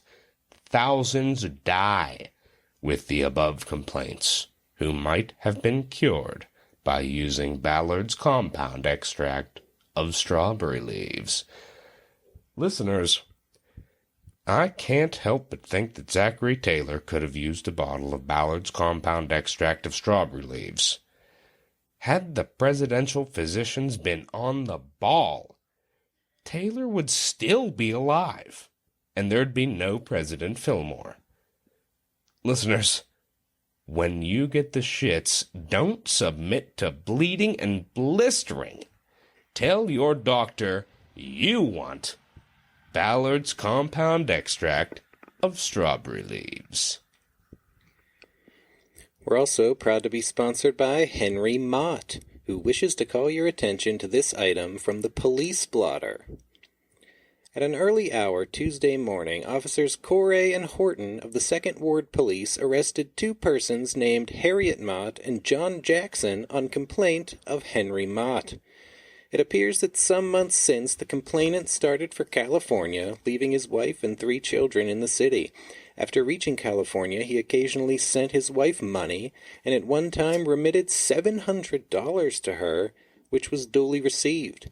Mr. Mott lately returned on a visit to his family, whom he could not find until after a vigilant search, when his unfaithful better half was discovered to be living on 11th Street as the reputed wife of John Augustus Jackson. Both were at once arrested, the lady for bigamy and the man for felony. the accused parties were held for examination. Wow. Listeners, send your sympathies to our unfortunate sponsor, Henry Mott. He goes all the way to California to make money for his family, sends a whopping $700 home, and his skanky wife shows her gratitude by brazenly shacking up with another man. We hope this trollop is punished to the fullest extent of the law. Indeed. Oh, we have a breaking news update. Harriet Mott has just been released and all charges of bigamy have been dismissed. Apparently, Henry Mott had some conversation with his wife, after which he agreed to sign a document, which he now asks us to publish. This is to certify that I, Henry Mott of Sag Harbor, Long Island, do hereby agree to disunite myself from my wife, Harriet Mott, as long as either of us may live, I, having broken all marriage vows, deserted my bed and board, and the marriage contract in the fullest sense of the word. I do hereby faithfully promise never to put myself in her way, never to visit her wherever she may see fit to reside, as she is clear of the name I bear in the sight of God and man. I promise never to correspond with her, except in forwarding drafts of money, which I promise to pay her until the sum of $10,000 be paid. This I faithfully promise to pay in consideration of Harriet Mott keeping close certain secrets known by her. Listeners, this is a shocking turn of events. Henry Mott is now groveling for his wife's mercy and has agreed to fork over $10,000 to keep her quiet. She must have some serious dirt on him. Unfortunately, it seems we'll never know exactly what it is. This just in, we have another update. Henry Mott has been prevailed upon to sign yet another document and has reluctantly asked us to publish it on our show.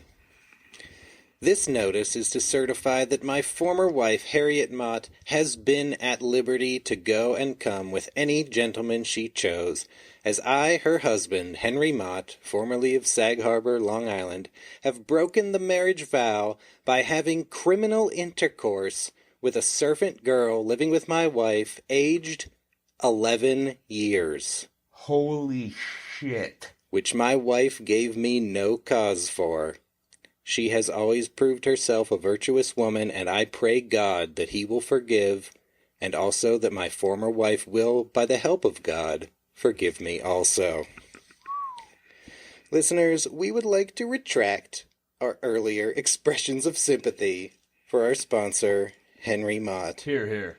His pure and blameless wife, Harriet, felt free to remarry only because he abandoned her by disappearing to California after heinously deflowering her 11-year-old servant girl. That's some despicable shit. Never has a sponsor fallen in our esteem so far, so fast. No, and we've had some real whoppers in our time, and not even the loathsome J.W. Mulcahy.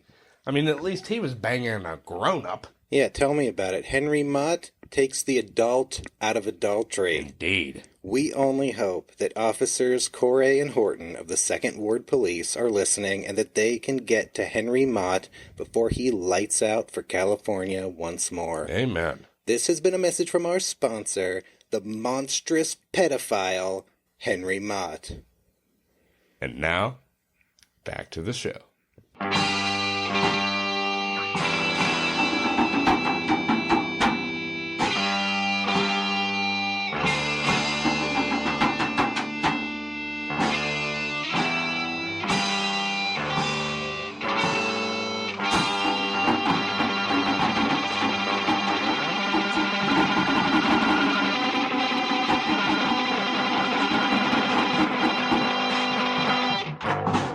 And we're back to sum up Zachary Taylor, one of the segments we usually do, well, first of all, we talk about the post-presidency. Yep. Taylor, of course, has nothing there. Yep, similar to Harrison here.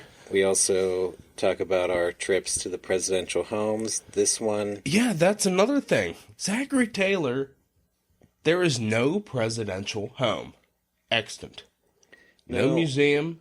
Well, there's the Taylor Boyhood Home, I think, in Louisville, Kentucky, but it's a private residence. It's not open to tours. And that's and we Grover Cleveland, similar thing. His only lived-in home is a private residence. You can't actually tour. I don't think there's anything for Taylor from Louisiana when he lived down there. No, the only thing is his, you could go to his grave.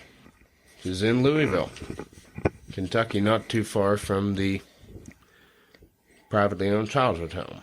Yep, back to where he grew up and met his wife.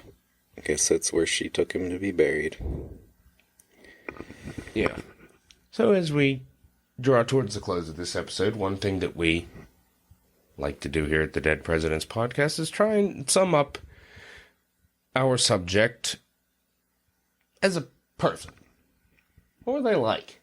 What was Zachary Taylor like as a man? 5'8", about 200 pounds. Described as having a disproportionate figure with long, gangling arms and a thick torso, short, bowed legs. Kind of an oddly built guy, but not one that you'd want to trifle with, certainly. He is a slovenly person. He's a sloppy dresser. We talked about the stories of people coming into military camp. They're thinking that this guy's some servant of the general. Meanwhile, it's him. Yeah. He just seems He just didn't seem to give a shit. He's just like the most unpretentious person in dress and personality. Yeah. He's not putting on any airs at all. That's right. He's not, he's not highly educated or intellectual, and he doesn't pretend to be. No. He's there just is no pretension unapologetically here. himself. By all accounts, Taylor is a genuinely warm, open, and plain-spoken man. Said to be a bit shy before new acquaintances, but warms pretty easily to people that he meets once he gets comfortable with them. Stammers occasionally, has to think pretty carefully before he speaks. Not the greatest intellect among our presidents. I think he's probably on a similar level to somebody like Warren Harding in terms of the scale of presidential intellect. Not necessarily the best mentally versed for the position, but that's not to knock him. He's not highly educated, but neither was like George Washington. I think it's hard to judge Taylor because his presidency never came to fruition, so it's hard to say whether his approach to things would have worked out well or not. But I think if it left at a pretty bad point. Yeah, we could say. I mean, I like how he would have responded to any type of reaction. Now that's pure conjecture, because I have a feeling that any type of secession bullshit, he would have just immediately shut down. No question. There's not going to be an outright, out-and-out civil war under Taylor's watch. In my mind, that's not going to happen. I don't see it. No. Yeah, because the way the Civil War... I think that anybody threatened it, he would pull to Jackson. Yeah, because the way the Civil War broke out with Buchanan, just throwing his hands up, he let the South kind of get off the ground and make the first moves. That's it. If there'd been a more aggressive general as president who was ready to fight different story off the bat, just like Zachary Taylor complained about the Black Hawk War, if the army would have been aggressive from day one, they could have squashed this whole thing. If he brought that mindset to a secession crisis, might have squashed it. But potentially averted civil war. Yeah. Although it wouldn't have resulted in the end of slavery where it had existed. Yeah. Well, and while that's one thing we can't say for Taylor, he was a slave owner. He wasn't about to end it outright, but he was adamantly opposed to any extension of it. Yeah, at the time he was doing that, right up to the end of his life, he was buying a new plantation. Yeah. In Louisiana, so he wasn't expecting slavery to end. He didn't see it going away. Yeah, but he didn't see it going beyond where it already was. That's kind of to his credit, though. I mean, I think I would agree with that. You don't like that he's a slave owner, but well, no. I mean, today you can't like any slave owner. I mean, obviously, it's just inherently, wrong. But you have slave owners like, the ones who ended up seceding, who put slavery above all else, and then you have your Taylors, your Jacksons, and your Polks who will put slavery below Union. Right. Like I feel like the battle line was drawn at that old Thomas Jefferson Day dinner when Jackson toasted, "Our federal union must be preserved," and Calhoun said, "Our union next to liberty the most dear." I completely agree. And that was the line in the sand. That was the line that the Union split on, and Taylor was definitely on the Union side of it, despite being a slave owner. Yeah. And like back in Jefferson's day, they acknowledged slavery was wrong. They didn't do anything about it, but they operated under the assumption that it would go away. It's going to gradually someday. go away. And now this day, in the 1850s, that's when it's it's seeming even more likely the case because we got the Industrial Revolution is on the horizon. Now could have been the time that, the old Jeffersonian prediction that it would go away would come to fruition. Out. But the people in that position at this time are, backing off of that position and coming up with, bending over backwards to come up with new ways to try to save it. And it just seems, like I've said, it just seems so stupid, an argument. Mm-hmm. And I brought up before, when you have people in Georgia complaining that their economy is going to be devastated if slavery isn't allowed in California, how the fuck does that make any sense, Jim? Mm-hmm. Now, come on. What the fuck are these idiots thinking? What the hell kind of argument is this? If I was in Congress at this time, it'd be hard for me not to smack the shit out of somebody and be like, what the hell's the matter with you? Yeah, and I mean, people were on the verge of smacking the shit out of each other. Yeah. Thomas Benton got in almost a brawl on the floor of Congress with somebody during this debate. Yeah, we're going to see some shit go down. Yeah. In the hallowed halls of government as we proceed through the series. Yeah. We're getting into some crazy times. A gallant gentleman like Zachary Taylor wouldn't stand for that. That's right, shit. yeah. Let's back to Zachary Taylor. Slovenly, uncultured, unmannered, boorish, oaf, goon, but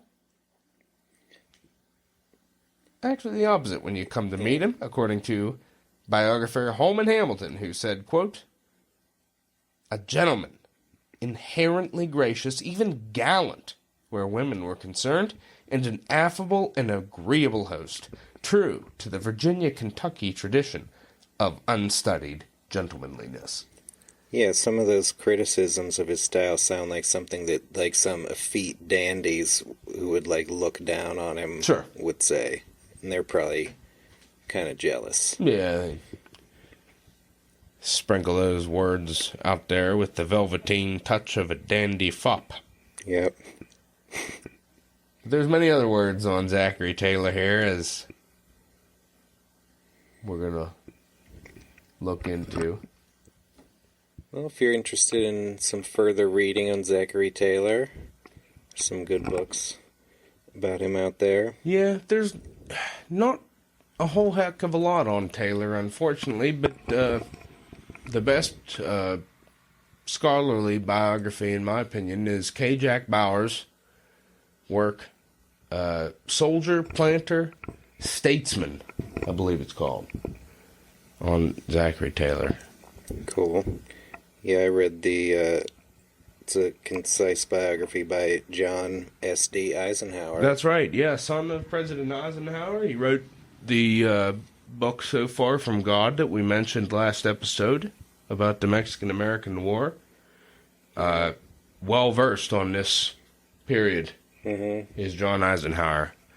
Yeah, and we drew the comparison earlier with Dwight Eisenhower. That's right. And yeah, that we bring up this American President series. It's a nice, concise way to introduce yourself to each president. Not nearly holding a candle to the podcast, but it's out there. Yeah. Indeed. Yeah, another book I might like to recommend, maybe more of an off-the-wall recommendation, but it takes place during Taylor's presidency, a novel, and occurs on the Mexican-Texas border. That would be the novel Blood Meridian by Cormac McCarthy, which is probably my favorite novel. That is a really good recommendation to throw into this. I wouldn't have thought of that. Yeah, it's just probably the most violent book you'll ever read, and I think it would probably give you kind of a taste of what it might be like down there on the border. It's in the aftermath of the Mexican-American War. Yeah, that's a good way, listeners. Part of it involves... Get yourself hyped up on this era. Yeah, we mentioned filibusters earlier. Part in the book, there's a filibuster attempt by some former American soldiers who kind of want to start another war with Mexico to try to take more land off of Mexico. Yeah. And there's a lot of the book is based on real historical events of what was going on at the time in kind of northwest Mexico. The Mexican government was not able to fend off brutal raids from Apache and Comanches against Mexican settlements. Yeah. So they would put out contracts and hire bands of mostly American-led mercenaries to pay by the scalp. We will pay you $200 per scalp of a male warrior and $100 for the scalp of a woman or child. Yeah. And these bands of mercenaries would just go on the rampage, and some of them would not limit themselves to killing Apaches and Comanches, would just kill anybody. Yeah. And one of the guys in the book, John Joel Glanton, he served under Taylor and was in the Texas Rangers and then became an outlaw. And it's just a wild book. I think Taylor might be mentioned in it in passing. Yeah. I know General Worth and Donovan, who were officers in the war, got mentioned in it. But just, a great kind of slice of life of the period. Yeah, absolutely. That's a good recommendation. I wouldn't have thought of that. Good call. There's not too awful much outside of books on the Mexican-American War. We've talked about So Far from God by John S.D. Eisenhower. Last episode, we also talked about The Wicked War by Amy Scott Greenberg. And we've talked about Harry Gardino's The Dead March, all on the Mexican-American War. The latter two being more recent studies. All worth looking into. It's a fascinating period because this war is not only controversial as all hell, but this is the first war where America's kind of beefing itself up. Yeah. Where it's American forces are going in there and dominating and feeling pretty goddamn good about themselves. We hadn't had that before. Our other We've major been wars. defensive. Yeah, This is our first offensive war. We were just hanging on against a more powerful empire. Now Right. we're the powerful empire beating up on Invading else. ourselves and coming into it. It's a checkered but remarkable period in history. And old Zach Taylor, right in the middle of it. And, yeah, as we've said, no home, couple of books, but quite a few words on Zach Taylor from his contemporaries. So, as is tradition on the Dead Presidents podcast, we're not going to try and sum up the man. We're going to leave that to his fellows. Like New York Tribune editor Horace Greeley, who said in 1849, "Old Zach is a good old soul, but don't know himself from a side of sole leather in the way of statesmanship." Brutal, but honest. Thomas Hart Benton said, quote, "His death was a public calamity. No man could have been more devoted to the Union, or more opposed to slavery agitation, and his position as a Southern man and a slaveholder, his military reputation, and his election by a majority of the people of the states would have given him a power in the settlement of these questions which no president, without these qualifications, would have possessed." Strong words from a Democrat. Yeah. Here is Whig Congressman Horace Mann says, "He really is the most simple-minded old man. He has the least show or pretension about him of any man I ever saw. He talks as artlessly as a child about affairs of state, and does not seem to pretend to a knowledge of anything of which he is ignorant.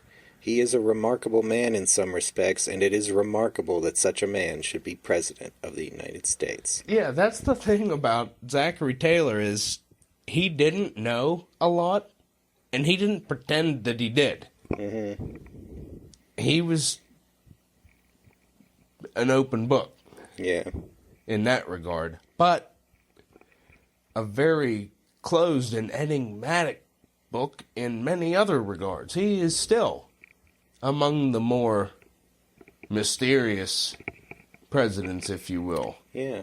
Not He had no quite as political much career before, and then, known about him. The political endeavors he embarked on as president never got to come to fruition, so it's hard to say.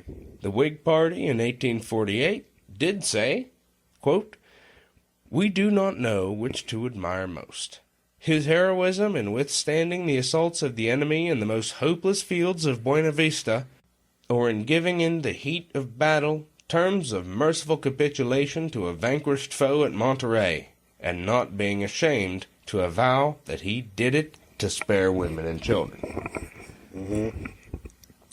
James K. Polk, in 1849, said, "General Taylor is, I have no doubt, a well-meaning old man.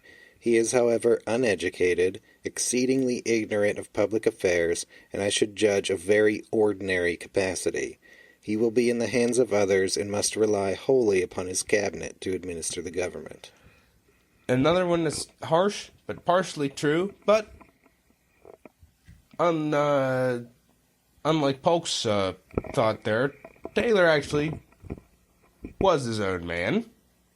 He was not the tool of others, as Polk suspected he would become.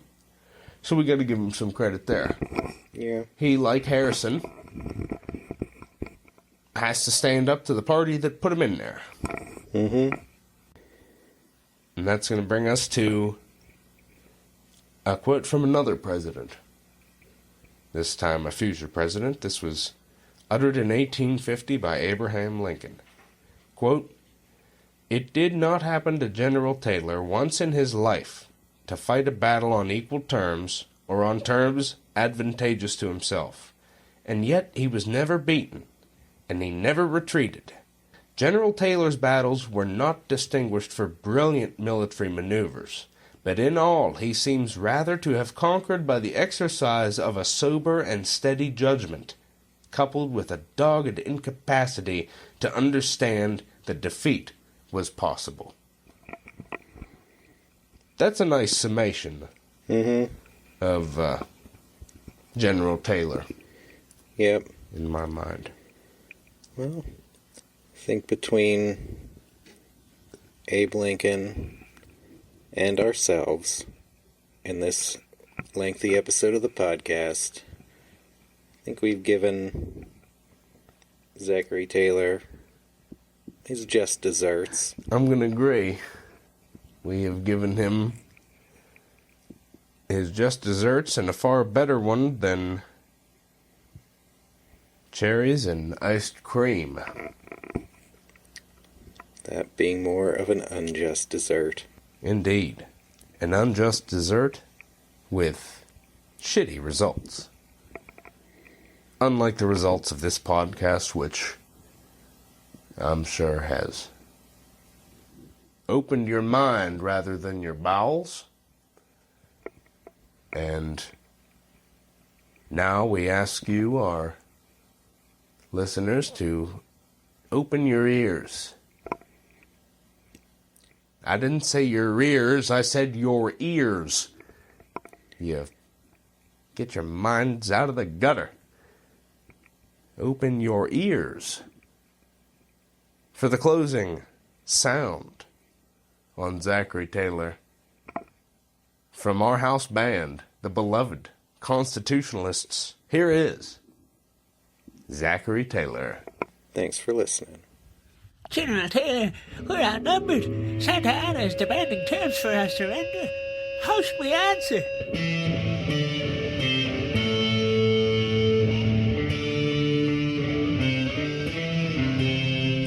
Tell him to go to hell.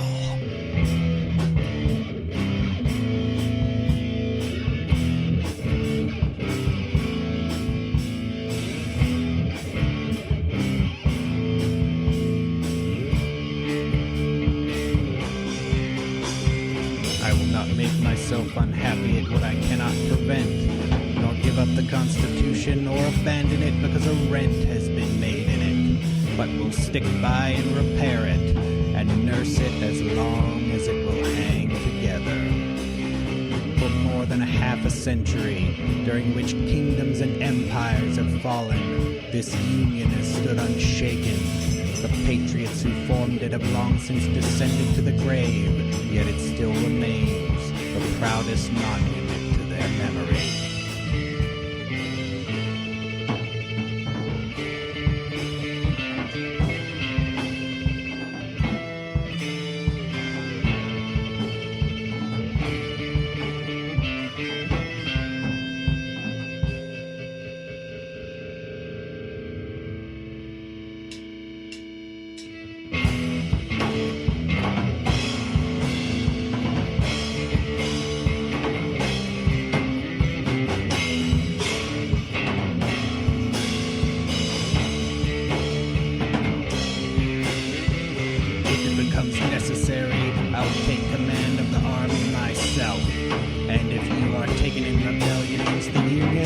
I will hang you with less reluctance than I hang deserters and spies.